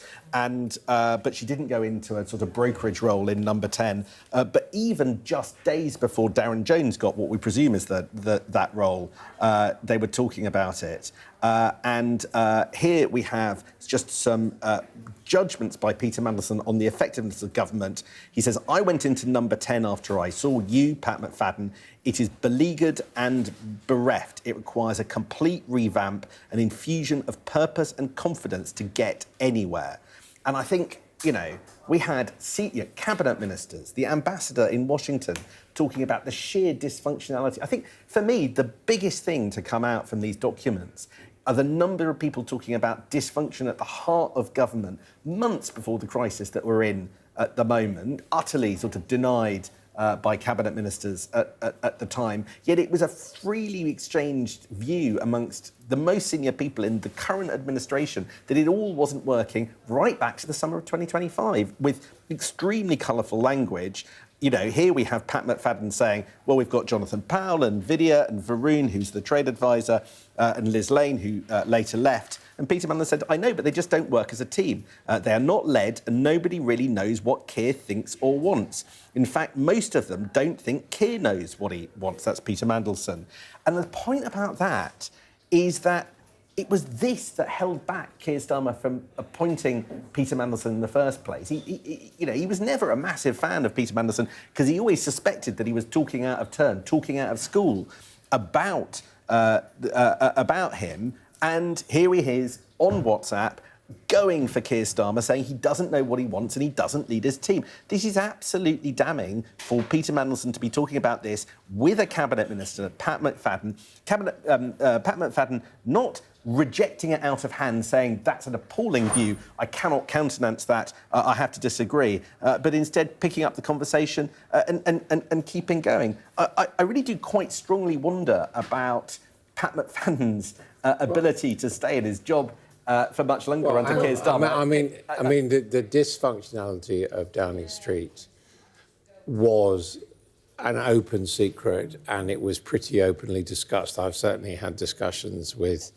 both past and present people about how, for one reason or another, things weren't working. And of course, it goes back to the appointment of Sue Gray and then the appointment of Morgan McSweeney, and everyone knew about it. And Liz Lloyd, who you referred to there, was brought in as Deputy Chief of Staff, but couldn't somehow work with Morgan McSweeney. But, you know, what they were talking about was absolutely commonplace within Labour parliamentarians, or certainly senior Labour parliamentarians who had experience. And again, you know, one of the points to bear in mind is that Pat McFadden and Mandelson, as veterans of the new Labour number 10, knew what a number 10 when it's working and everyone's happy is like, and they could see just by comparison that it wasn't like that. We've got just on the just a little bit of colour on the vetting process. This is the team have pulled this one out. This is from the mid-January in 2025. So as they're trying to get Mandelson over to DC for Trump's inauguration. And this is emails between Gerard McGurk, Head of Security and Resilience at the Foreign Office, and the UK Security Vetting Team. And they talk about Mandelson trying to get an audience with the King before going to Washington. And there's an email chain about asking Mandelson what he knows, delaying his vetting interview. And it says here the primary issue appears to be one of time or lack of it relative to Lord Mandelson trying to get 101 things done in a very short period of time, including an audience with the King before he departs for Washington. I think he has essentially a 2-week window to get everything done before flying to the US. We've made the point to him about being upfront and detailed about his contacts. There's another one, which I'm reading cold, so forgive me. This is from an email between Ian Collard, the former Chief Property and Security Officer. It says, fear not, we have some wriggle room because his overseas deployment is, quote, late January. I don't have a precise date. For the month of January, he'll be in the Foreign Office HQ, and I have authorised, if required, to be there and working up to secret on the... working up to... I don't know what secret is, on the basis he is a lord and he can use the fit and proper exemption for a short period of pre-posting deployment. So sort of suggesting, I think, there that he might get some... Already, yeah, he might could get have some slightly heightened access to documents. But the problem is he was a political appointment. Now, the reason that they typically would choose a career civil servant to do these types of jobs is because they've already been through, like to get that high up into the diplomatic service, you've already had vetting. But Mandelson was a political appointment, and that carried more risk, as the Prime Minister was flagged about. But that, for me, chimes into all of, the thing that stuck out in the first lot of vetting, the first document drop, when Jonathan Powell, the Prime Minister's, what he was, I've had a national security advisor, had a little moment there, when he advised that it was weirdly rushed. Yeah. And they're literally saying he's got all these things to do before he gets over to DC. Interesting one here, Peter Mandelson talking about Wes Streeting, who he's supposed to be close to. He says, I received a wild, long, hysterical, this is again to Pat McFadden, a long, hysterical message from Wes about Israel. I pushed back, I can forward, but it reflects pretty badly on his maturity, in my view. I think Wes is experiencing an early midlife crisis. Just had... Pretty punchy. We've just had interesting to see them one at the cabinet table when they meet. Actually, Wes won't be there, will he? He's resigned from cabinet. Yeah. We've just had another one in part 3, page 263. Mandelson saying that Starmer lacks verve and panache. And Pat McFadden doesn't defend the Prime Minister in that exchange. I mean, it seems that the Pat McFadden friendship might be a little damaged by what we've seen over the last couple of hours. Well, only to those people who wish to support Keir Starmer. I mean, a lot of people might say, well, he's stayed loyal to Keir Starmer, but he's, well aware of his failings. That wouldn't necessarily be. But do you think Keir Starmer is aware that Pat McFadden is as aware of his failings as Pat McFadden is saying it wouldn't surprise privately? me. I mean, on past form, it wouldn't surprise me if Keir Starmer sacks Pat McFadden. I mean, that's what he tends to do in these circumstances.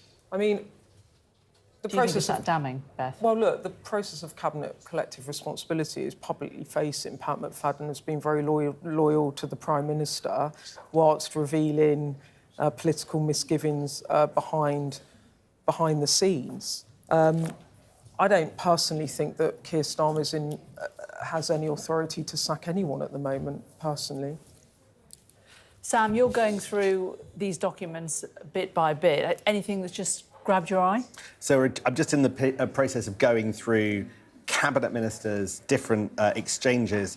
You had Lisa Nandy going to Washington, wanting to spend some time with Peter Mandelson. You had Baroness Jenny Chapman, one of Keir Starmer's closest aides, saying that she and her partner Nick were flying over and hoping that she might be able to be put up. And you've got this one, Jonathan Reynolds, who I think was business secretary still then. You've got Peter Mandelson saying to Johnny Reynolds, who's probably on the same wing of the party, more or less, saying, just caught up with you on the BBC this morning. What a breath of fresh air. I'm so pleased you're at this department. That was in July 2025, and that's critical because he was moved from the business department 2 months later.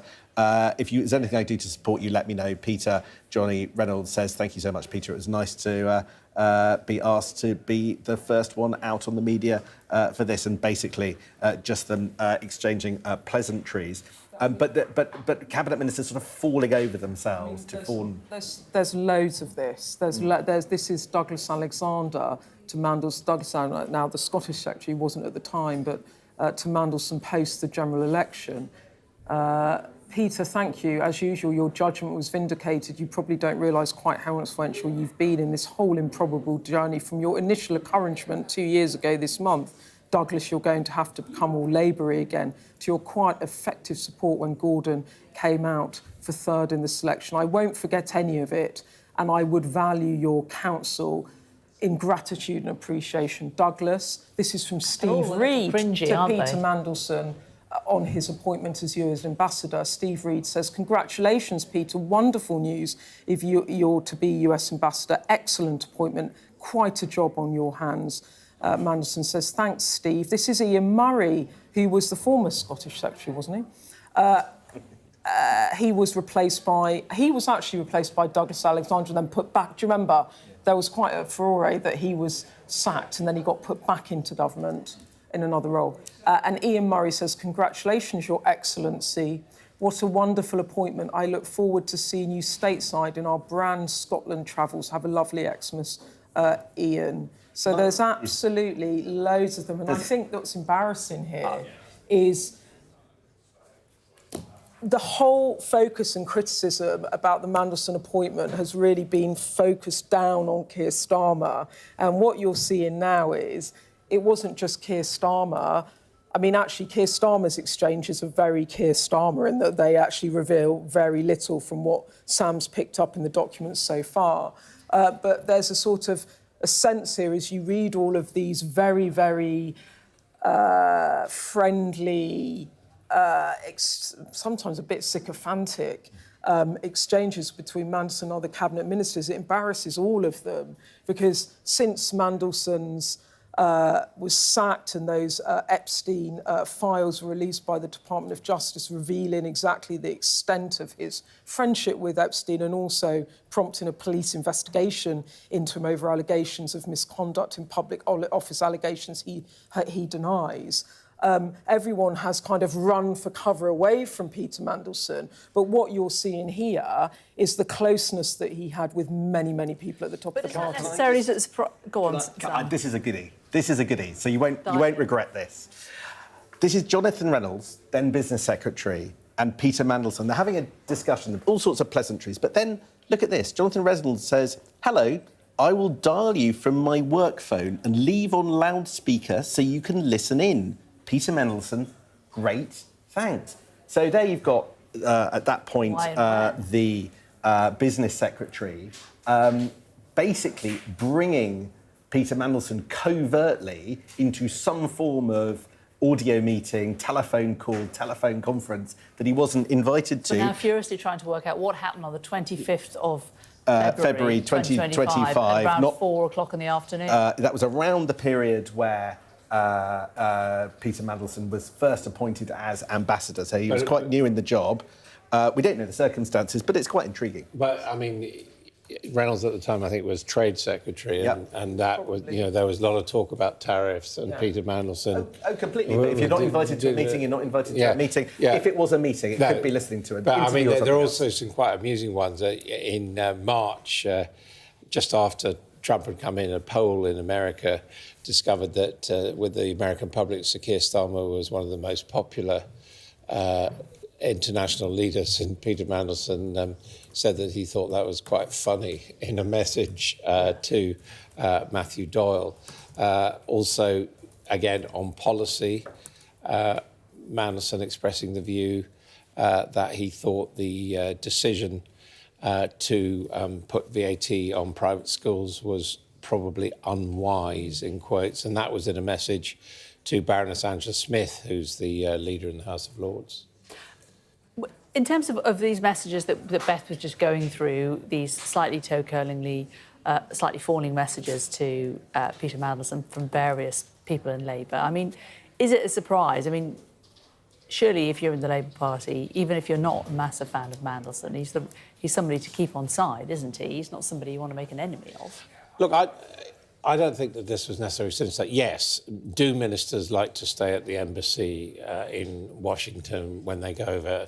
Yes, they do, and successive ambassadors can tell you that, you know, that ministers always try and get an invitation, and to a certain extent it is the job of the ambassador to host them. So I don't think that kind of warmth on that front is particularly surprising, nor do I think a confidential discussion with someone who is, you know, a major figure in the Labour Party. I mean, bear in mind, he was a servant to Neil Kinnock, he was a servant to Tony Blair, he was a servant to Gordon Brown, been in Labour politics for a long time. I mean, it's not surprising that people exchange messages with him. And you know, part of Peter Mandelson's charm is this slightly sort of impish, waspish, irreverent sense of humour. And, of course, we see that in the messages and other people are drawn into that. So none of that is sinister. What is sinister about all of this is what we now know about Peter Mandelson, which no one knew at the time,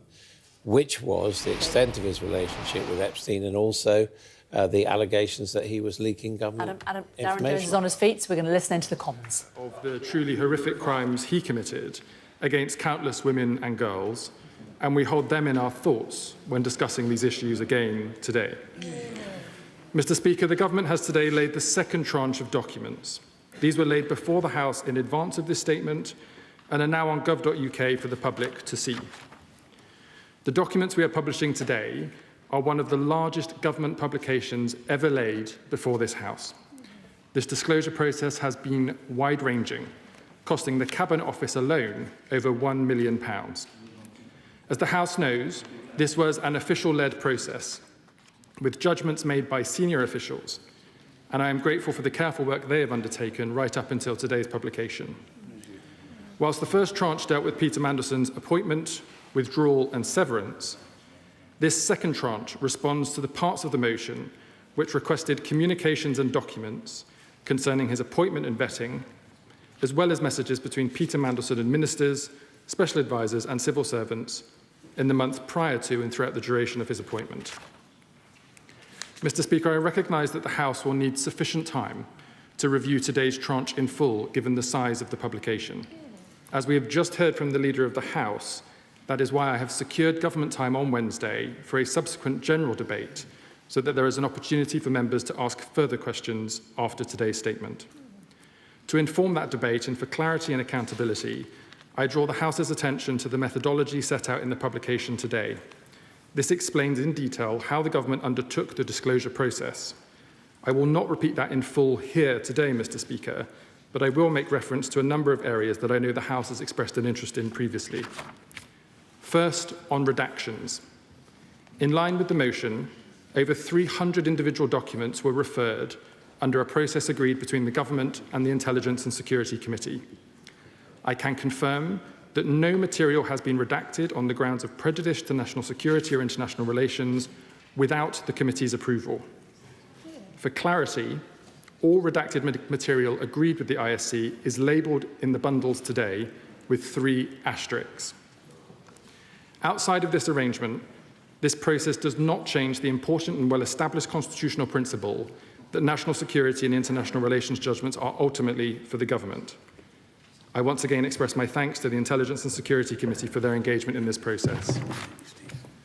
Further limited redactions have been made outside of the ISC process in respect of information that relates to junior officials' names, contact details like telephone numbers and email addresses, the personal or commercially sensitive data of third parties not relevant to the motion, and where relevant, legal professional privilege.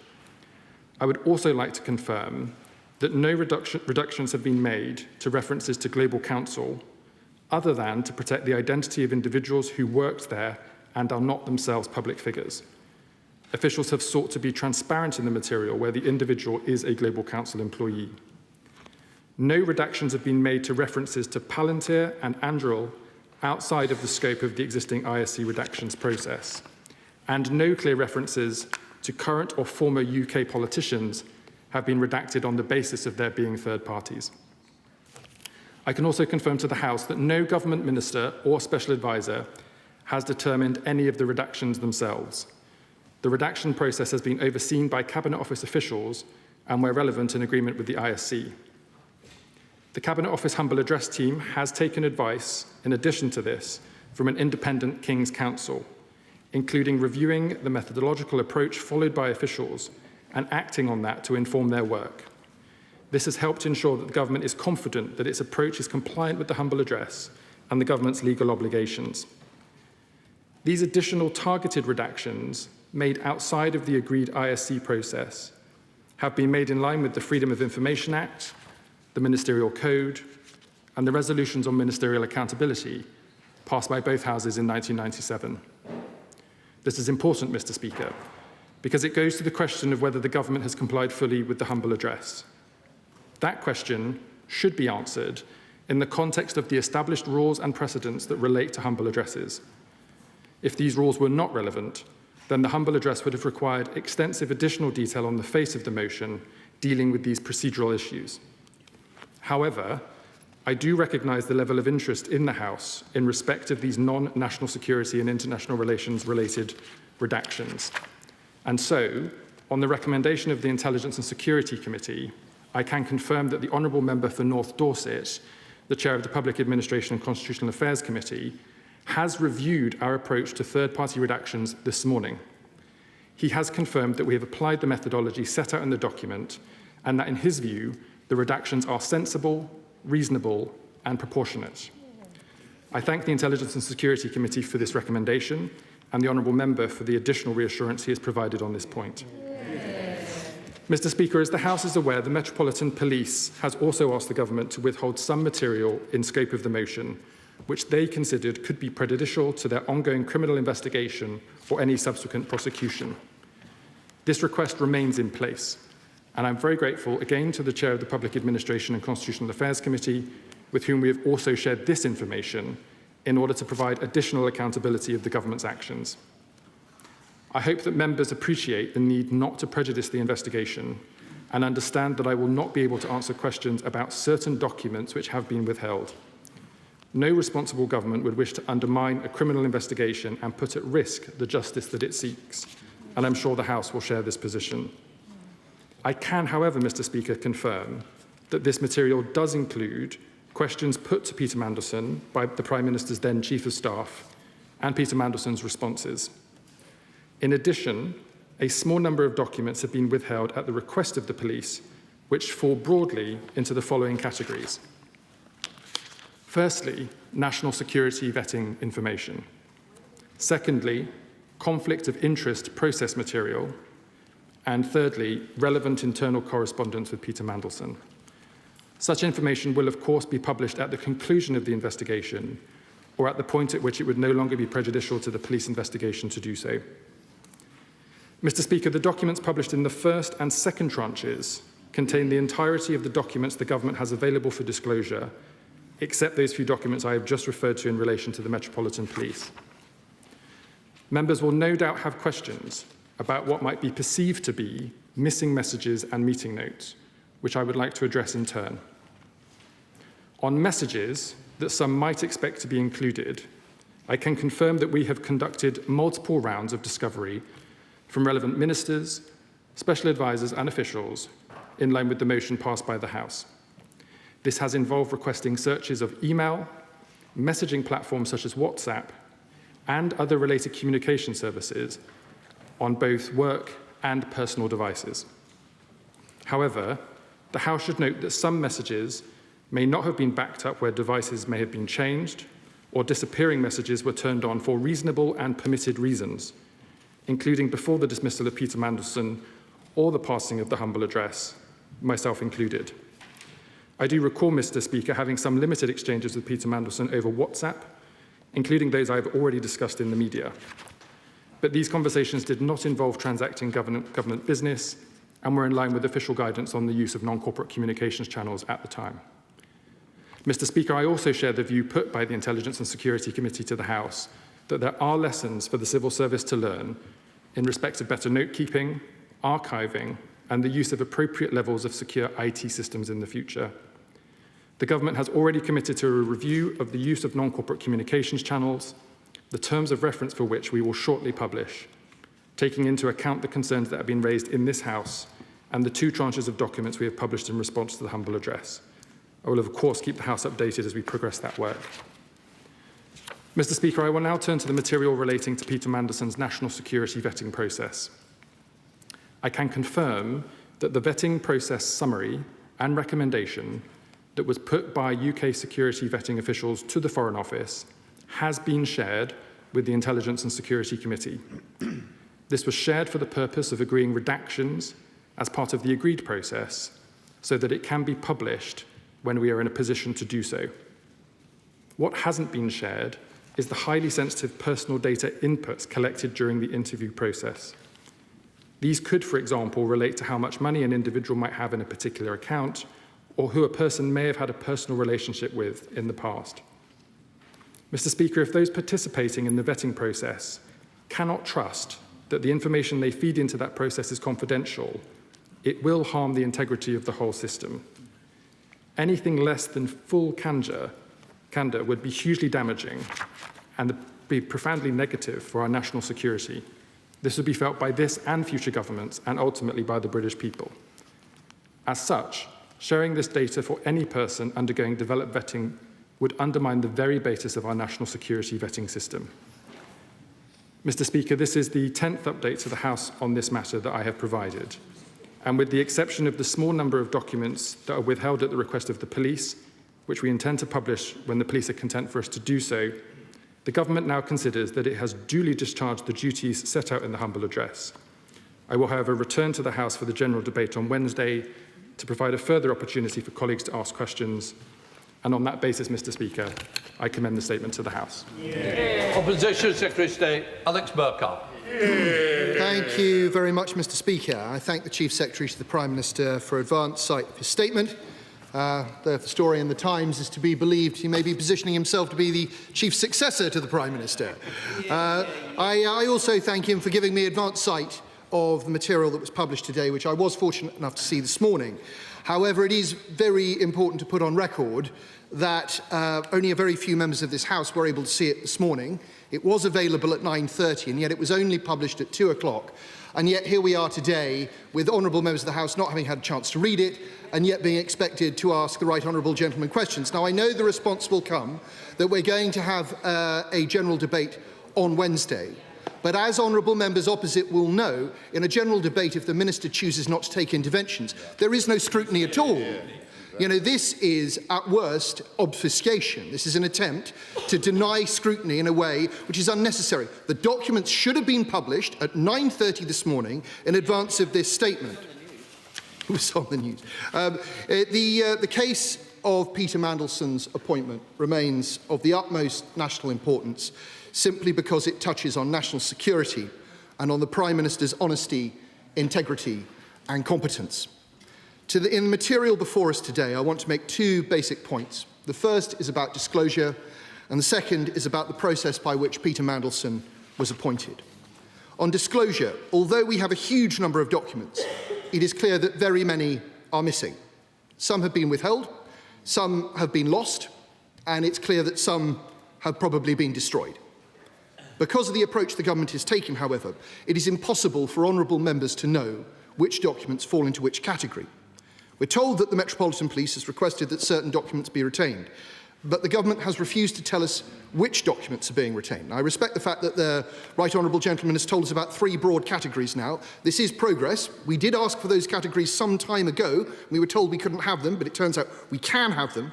We know that there is no good legal basis for the government not to disclose to this House which documents are being withheld. The government should tell us. Indeed, it would be possible for it to disclose those documents to the ISC, or indeed to certain members of the House on Privy Council terms. Again, this is obfuscation. It is an unnecessary attempt to defer scrutiny or deny it. And the humble address did not allow for the government to redefine the request in this way. If the government wishes to retain documents because the Met Police have asked, it should come back to the House and change the terms of the humble address. It has not done that, and consequently, it risks being in contempt. Some ministers have duly handed over their WhatsApp messages. It's clear that some have not. Are we to believe that there was no WhatsApp exchange at all between the Prime Minister and Peter Mandelson?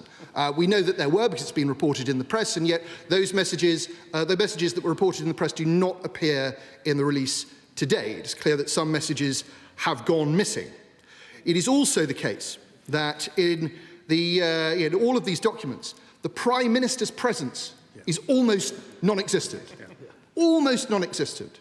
Despite the fact that he was appointing a man to be head of our most senior mission, we have almost nothing in his name. It is as though somehow he appointed Peter Mandelson as ambassador without leaving any documentary trace of that decision at all. It really beggars belief, Mr. Speaker. We take for example, the Secretary of State for DCIT, well known to be a friend and ally of Mandelson. He appears to have submitted a nil return on his WhatsApp messages. I hope that the honourable gentleman will tell us why. Was it that there were never any messages? This seems unlikely. Was it that those messages had been deleted? The House has a right to know. The House has a right to know, in each case, whether information has gone missing or whether it has not been handed over. We know that Peter Mandelson has refused to hand over his phone. It's in the document. But we know that he was asked to give over his phone on the 31st of March, sometime after the humble address. He's declined to do so, and this is just simply not acceptable that the government should allow this to pass without some sort of pushback. You know, the government has, within its power, the opportunity to take legal action to recover the exit payment it gave to Peter Mandelson if he is not playing ball with the humble address. There's then the matter of redactions. Acres and acres of white space. Constellation of asterisks. Perhaps all too appropriate for a Labour document, Mr. Speaker. It is clear from the reports in the press that the ISC has had serious concerns about the redaction process. I listened to what the Right Honourable Gentleman said, and I will listen with interest to what members of the committee say in a moment. There are a huge number of redactions under the heading third party. On what grounds have these redactions been made? For example, on page 251 of volume 3, Mandelson refers to someone who is currently staying with him in government property. This name is redacted. Why has it been redacted? Why can the House not be told who is staying in government property with the ambassador? On the national security vetting material, it seems, once again, that the government is happier to provide the Guardian with more information than it is prepared to provide to Parliament. Preparation of the security document for publication appeared in recess, leaked by someone in government who was familiar with it. And then we've seen that the Guardian has achieved from multiple sources that there were concerns raised by the vetting agency about Peter Mandelson's foreign contacts with a Chinese minister, with Oleg Deripaska, with Tamer Heyman, and so on. Multiple sources, and yet we are being asked to believe that this information was only seen by a tiny handful of people within government. Someone, somewhere, is not being frank with us. Now, if we had time, Mr. Speaker, and we will have time on Wednesday, we could talk about the concerning information about Chagos here.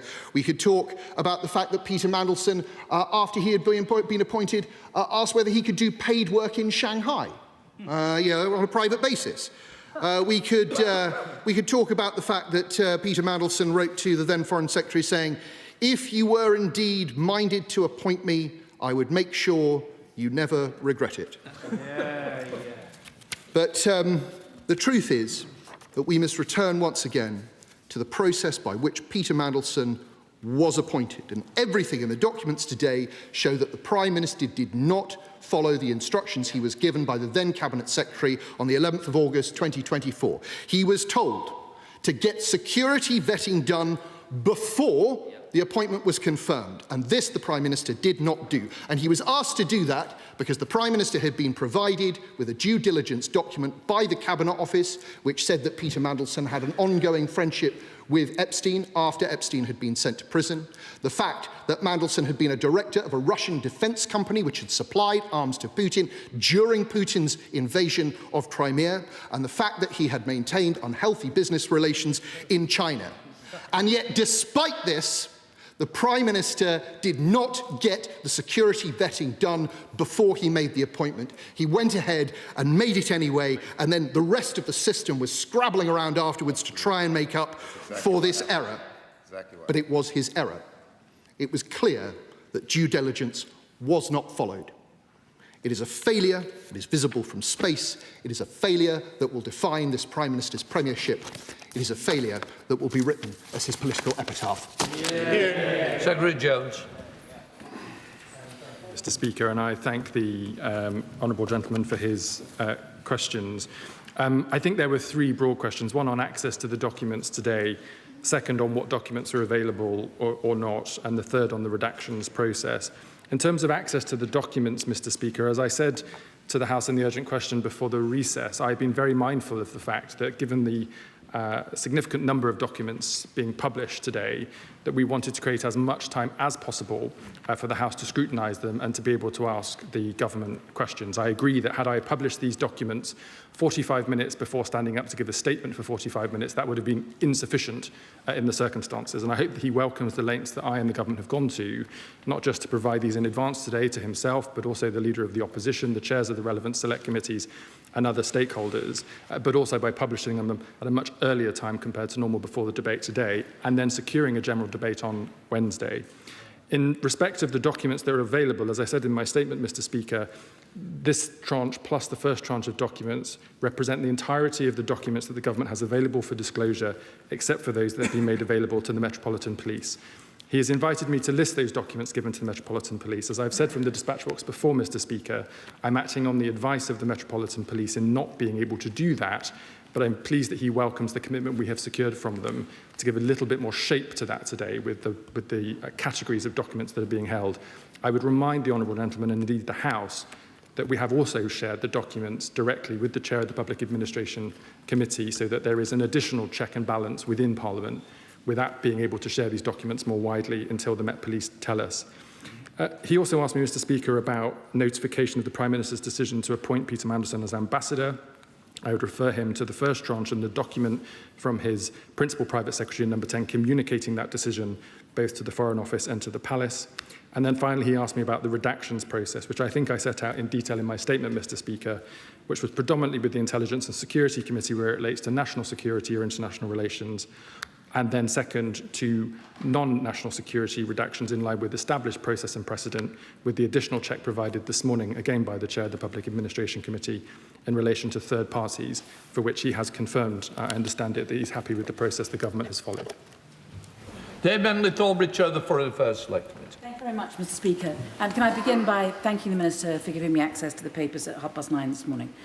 Is it right, though, that amongst the 1,500 pages of documents released today, there is no written evidence of any mitigations being put in place, either to minimise Peter Mandelson's conflicts of interest or, more importantly, to reduce the risk to our national security that vetting had flagged?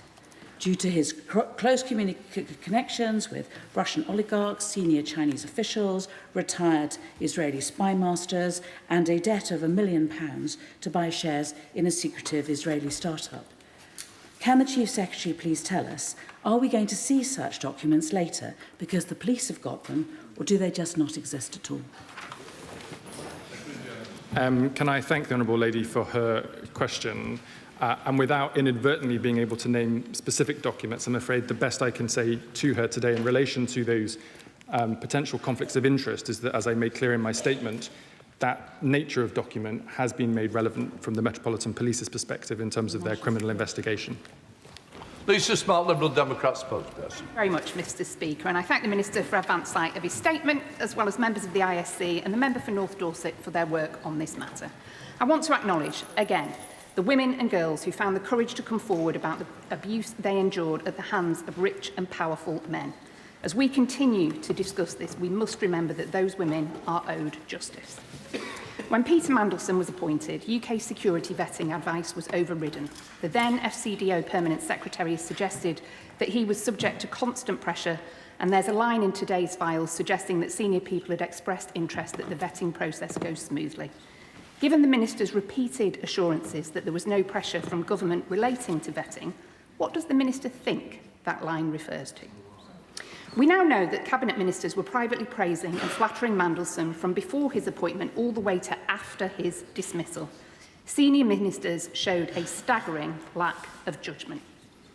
Could the Chief Secretary explain why so much business relating to one of the most controversial public appointments in recent years appears to have been conducted over WhatsApp? Private, informal and outside the official record, government by WhatsApp, which the Lib Dems have continually called for an end to, must end, because informal messaging outside official channels creates accountability gaps that should trouble us all. Does the Chief Secretary agree that government by WhatsApp must come to an end? Documents released today display concerning evidence that Peter Mandelson lobbied ministers on behalf of his clients. This would appear to be a serious breach of the Code of Conduct for the other place. Yet an initial reading of the files seems to suggest that many ministers were pliant and responded warmly to him. Could the Minister confirm if any ministers reported their concerns about this seemingly egregious lobbying? The government has outlined its plans for the removal of peerages bill, and at first glance it's a narrow and woefully unambitious bill that completely fails to rise to the moment. Could the Minister outline what it will take for the government to make meaningful reforms to the second chamber? Senior Cabinet Ministers asked Mandelson for advice on a range of issues, despite many of these issues falling outside the scope of his role. Issues of how we run this country stretch far beyond this scandal. The Ministerial Code, which should strongly inform the conduct of those who hold the highest offices in the land, continues to exist as guidance rather than the law. Ministers who breach it face no legal consequences. The Prime Minister can choose whether or not to act on the findings of independent advisers, and this means accountability is optional, and it's far from clear what consequences follow when rules are broken. Will the Government now use this moment to bring forward legislation to enshrine the Ministerial Code in law? Secretary Jones. Thank you, Mr. Speaker. The Honourable Lady invites me in her first question to comment on the intent of conversations had between people other than myself. I'm sure the House will understand that all I can do at the dispatch box is refer to the documents disclosed in the bundle, given I was not privy to those conversations. She asked me a number of questions about the use of non-corporate communications channels.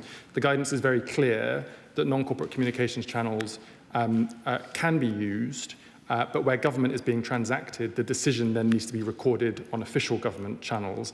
Nonetheless, WhatsApp has been used extensively, which has raised a number of questions for the government to consider, which we will do as part of our review of the use of non-corporate communications channels, the terms of reference for which I'll be announcing very shortly.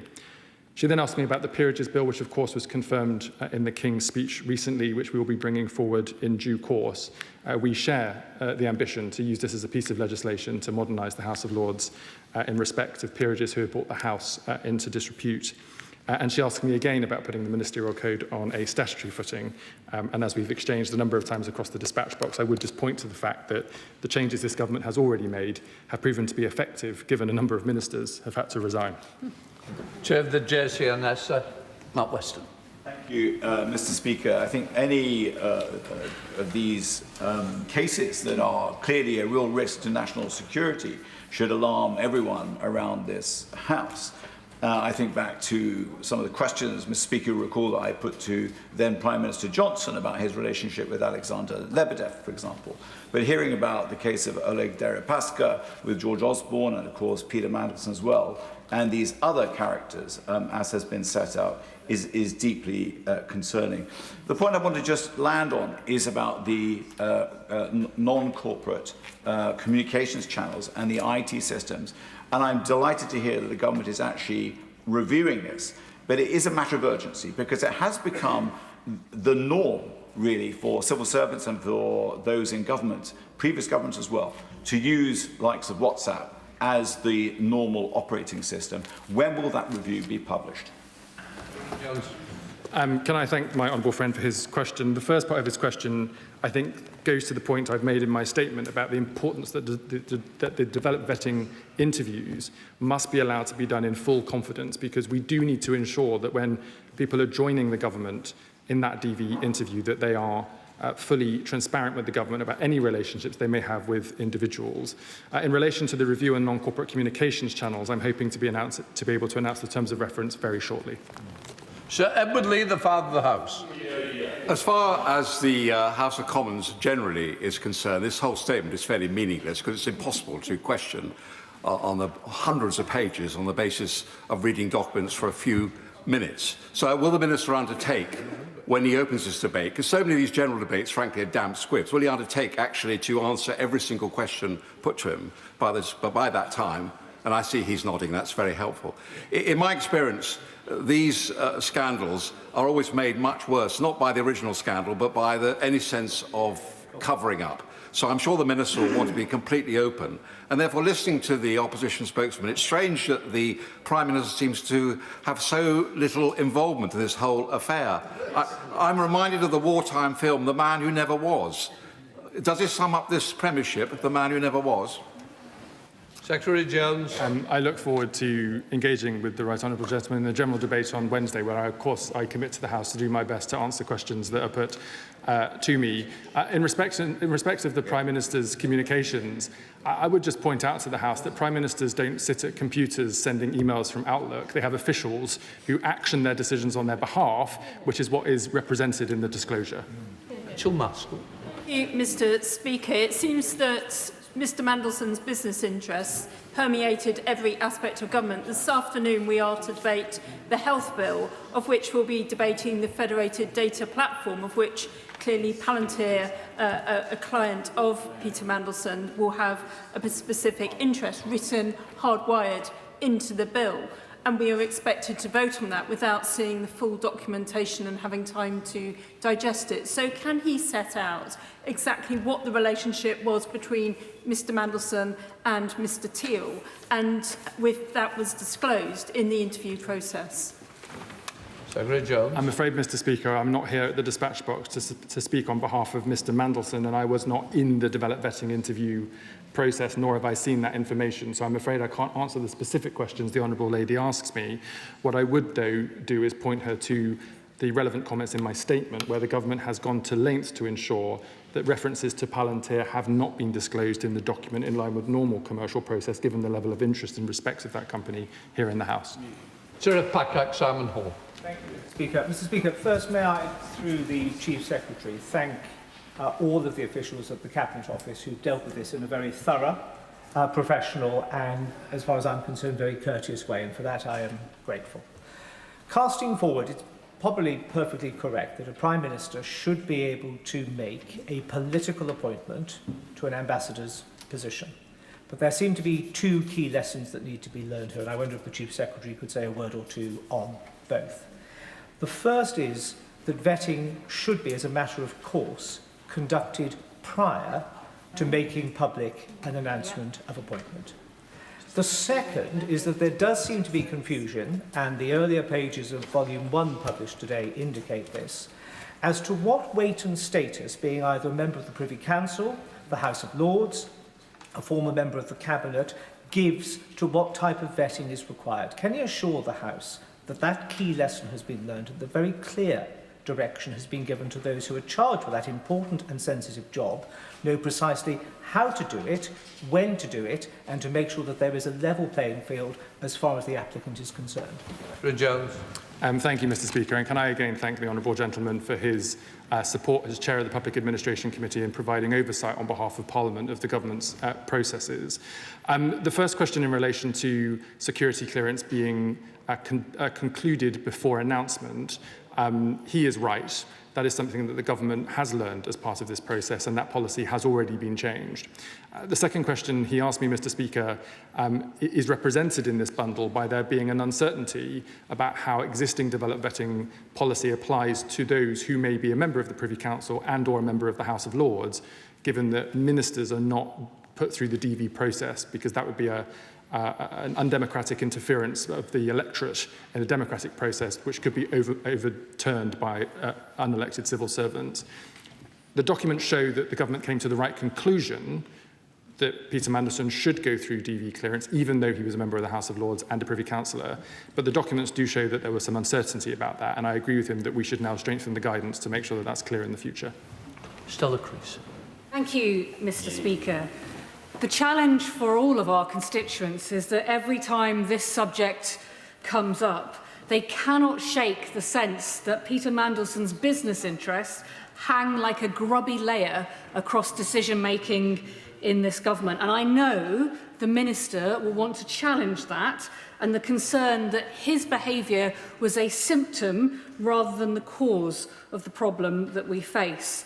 When we were last in this chamber discussing this matter, I asked the Minister explicitly about the Adrian Fulford review on the 27th of April, and he assured me that the outcome of the investigation into the vetting process would be completed within 3 to 4 weeks. It is now past his own deadline. He will understand the concern that our constituents may have, that frankly there may be more to come. Can you reassure me that that review is going to be published and what's going to be in it?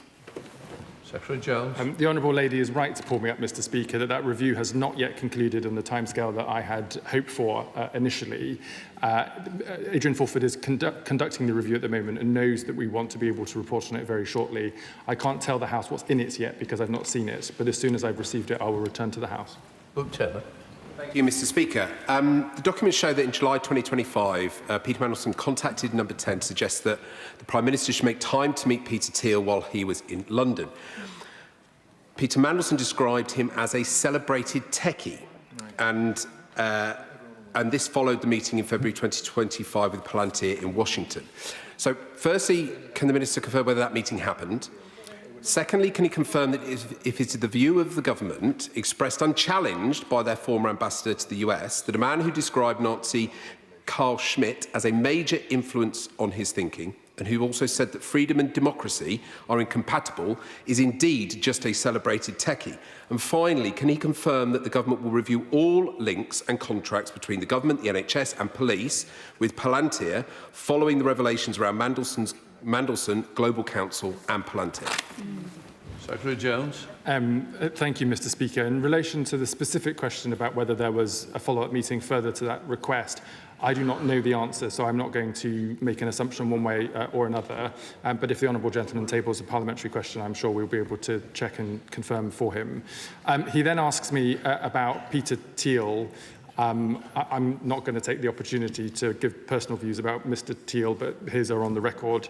And he thirdly asks me about a review of Palantir contracts, and as I think the Health Secretary has confirmed, there is a review currently underway in relation to their contract with the Department for Health. Joe Powell.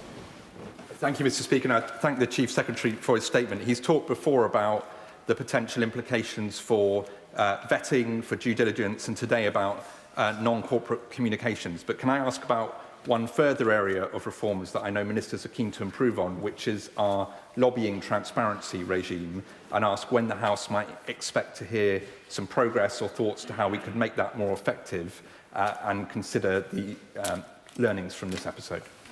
Secretary Jones. Can I thank my honourable friend for his question and his excellent work in this area, which the government has learnt a great deal from in terms of his expertise.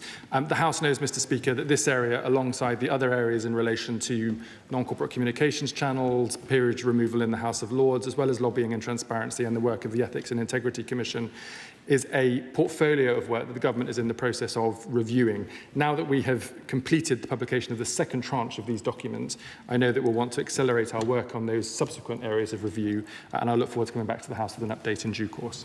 Paul Hobbs. Thank you very much, Mr. Speaker. The Chief Secretary is well known for being courteous and passionate at the dispatch box, and somebody that I'm a fan of. However, he's not known necessarily...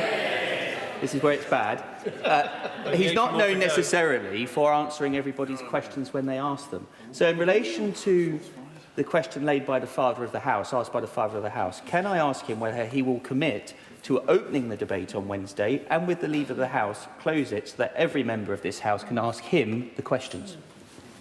Well, I'm very grateful to the honourable gentleman and wouldn't want to displease a fan with inadequate performance from the dispatch box. I can tell the House, Mr. Speaker, that we have considered whether I should open and close the debate on Wednesday, which would be unusual. Instead, what we've decided is that my colleague, the Paymaster General, will open the debate. I will be here for the entirety of the debate, and I will certainly do my best to answer all the questions in closing. Morgan McSweeney's name copied into so many messages. These disclosures show us the need to return to the role of Labour Together. Could the Minister confirm whether any third-party redactions relate to any figures associated with Labour Together? And now that its former director has left his seat in this place, will the Minister tell us when we can expect to see a full and independent investigation into the activities of Labour Together? I refer the honourable lady to my previous answer at the dispatch box in relation to calls for an investigation into Labour Together, which is a privately owned organisation outside of government and public service. In relation to her invitation to name individuals who have been protected in the disclosure by third-party redactions for whom they do not have a direct relationship to the motion in front of us, I'm not at liberty to do that. But as I said in my statement, we have put those redactions in front of the Chair of the Public Administration Committee for additional checks and balances. Mr. Speaker, given that the key person in this scandal, Lord Mandelson, refused to hand over his personal WhatsApp messages, how can the government guarantee that Parliament and the public have seen the full truth and the Prime Minister was the Prime Minister misled, or is the Prime Minister and the Chief Secretary accepting partial disclosure?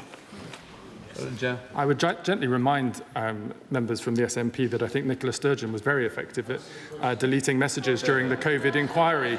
And it's important that ministers do not do that. And I'm sure the SNP have learnt those lessons as much as everybody else. I've made very clear from my statement the documents that we have available in front of us. Can I just say I'm not responsible for the answer? It's no use appealing to me. The Minister can answer of his own ability. Doesn't need my help. Thank you, Mr. Speaker, but any encouragement welcome. As I said to the honourable gentleman, the documents in relation to his questions are clearly set out in the bundle and they speak for themselves. Thank you, Mr. Speaker. It's very clear that Peter Mandelson should never have been appointed as our ambassador. And I know that we will all have Epstein's victims in our minds today. It's right that the Prime Minister has called for the removal of peerages from disgraced peers, and conscious of the comments from the member opposite earlier, can the Chief Secretary confirm that the peerages bill that appeared in the King's speech will actually have teeth and enable us to radically reform the upper chamber? Senator Jones. Can I thank my honourable friend for her question? We are concluding internal drafting on the peerages bill and we'll look to secure time to be able to introduce it in this session. I can assure my honourable friend and the House that we want to bring forward legislation that is effective and meaningful, and that is certainly our intention. Sir Julian Lewis. I think the country has a right to know how the Prime Minister reacted at the end of Mandelson's vetting process. So have the Prime Minister's comments on the outcome of the vetting been released, or are they being withheld, or are we expected to believe that he made no comments about it at all? Two things, Mr. Speaker. I've made clear in the statement today that vetting documents have been withheld by the Metropolitan Police, although they have gone through, or some of the documents have gone through the Intelligence and Security Committee. But I refer the Right Honourable Gentleman to the Prime Minister's words previously. As has been clear, the Foreign Office did not flag this information with the Prime Minister. He was not aware of it until they had been leaked to the Guardian newspaper. Jessica. Well, we're just going to step away from the House of Commons there, where Darren Jones is giving information to the House about these documents that have been released following the appointment of Peter Mandelson, published today following a demand from the House of Commons. And if you are just joining us, a reminder of the breaking news in the last couple of hours. The latest files on Peter Mandelson's appointment have been released, 1,500 pages, which show messages between Peter Mandelson and ministers before his appointment as the UK ambassador to the US. Here are some of the key findings. There was a handwritten note to David Lammy. In it, Peter Mandelson said that the government would never regret making him US ambassador. We also discovered that a custom red ministerial-style box for Donald Trump was commissioned as a present, and Mandelson expressed anger at the process, describing it as like something from the political satire, The Thick of It. Torsten Bell had a WhatsApp exchange with Peter Mandelson in which they discussed the state of government, calling it messy. And an exchange, well, many exchanges with the Cabinet Minister, Pat McFadden. In one in May 2025, Mandelson wrote that Keir lacks verve, as does the Cabinet as a whole. We're joined now by our Deputy Political Editor, Sam Coates. Sam, talk us through some of the little tidbits that you've gleaned over the last couple of hours. So we've heard about the vetting and the speed with which it happened. We've heard about exchanges with cabinet ministers and what happened there. But I want to take you into one specific policy issue that's likely to come under scrutiny in the coming days. Look, this is a message from Peter Mandelson to Morgan McSweeney, then Keir Starmer's Chief of Staff, about an individual, a well-known tech individual called Peter Thiel, founder of Palantir, a firm that is, you know, amongst those most scrutinised and most discussed in Labour circles.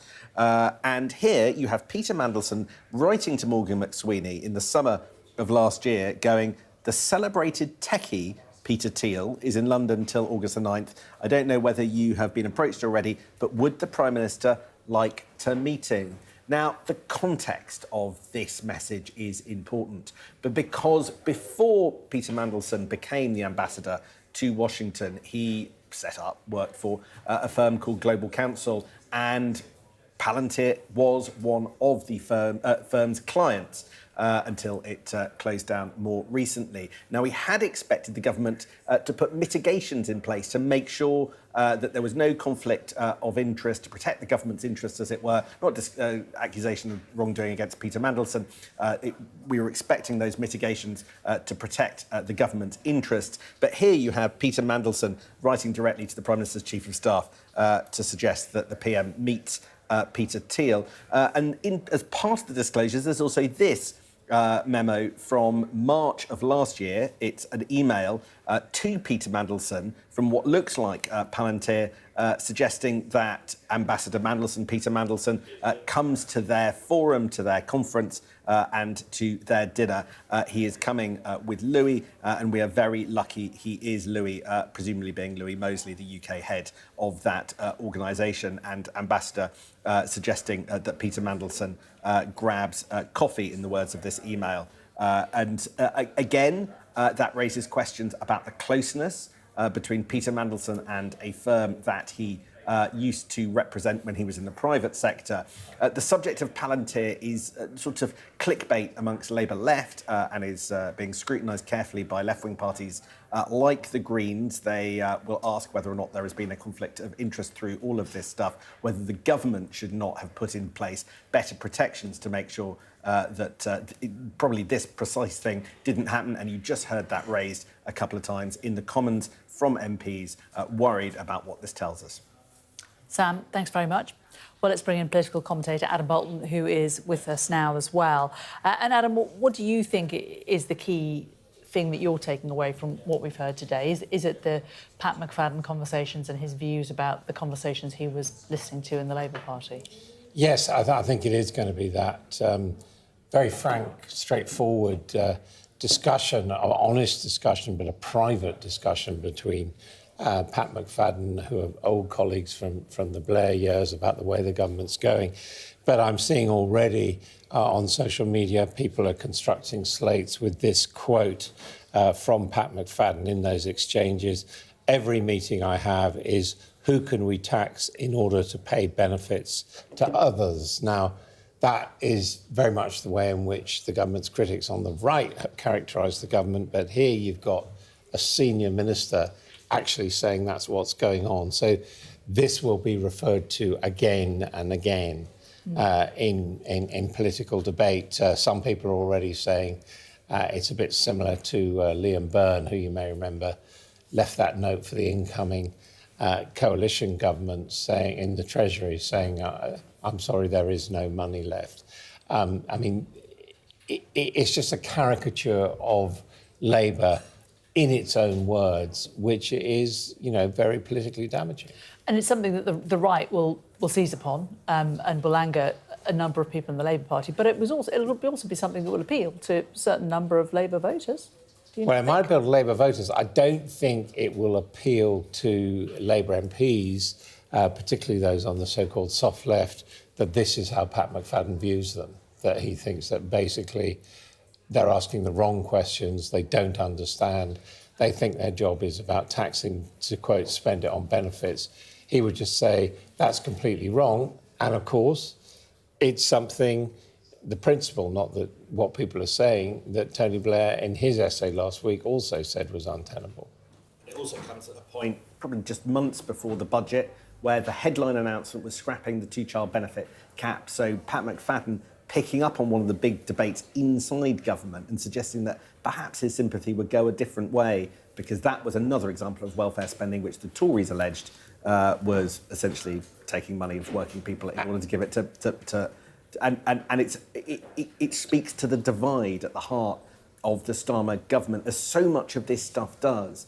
From the outside, we analyse the problems of any government, particularly this government, but to hear the problems being picked over to such a fine degree internally is absolutely fascinating. And Pat McFadden, of course, is now the minister responsible for benefits. So it wasn't at the time. Wasn't at the time, but you know, clearly. I mean, I was interviewing him yesterday, and I was putting various proposals, tax changes, and he was loyally saying, no, that's not our agenda, that's not what we want to do. But I think we've got an indication of, you know, perhaps where he would like to take things. What he thinks.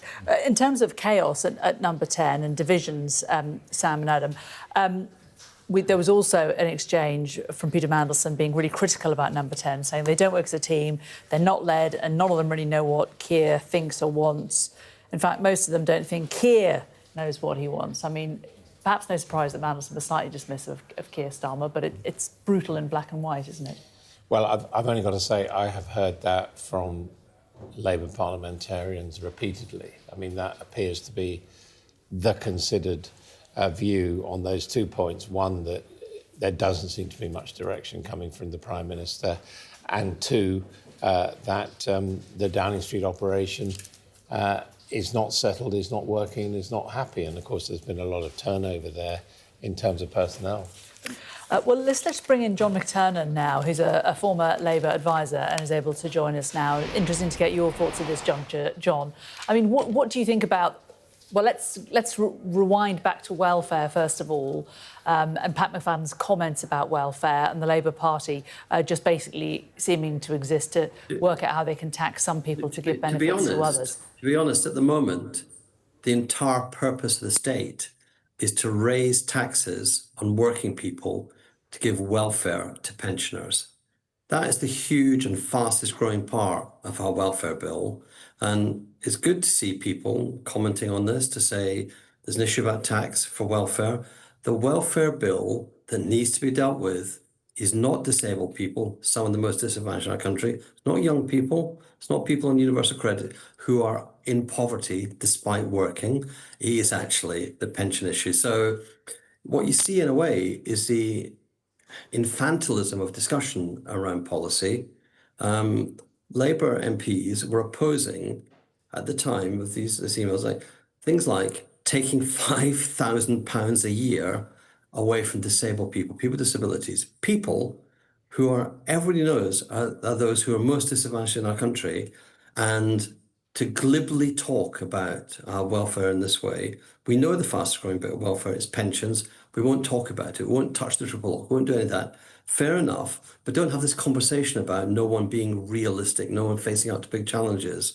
And in a way, what you see is saying that there are no savings to be made in welfare. I know, and I take your point about. Are you saying that there are no savings to be made in welfare? I take your point about pensions.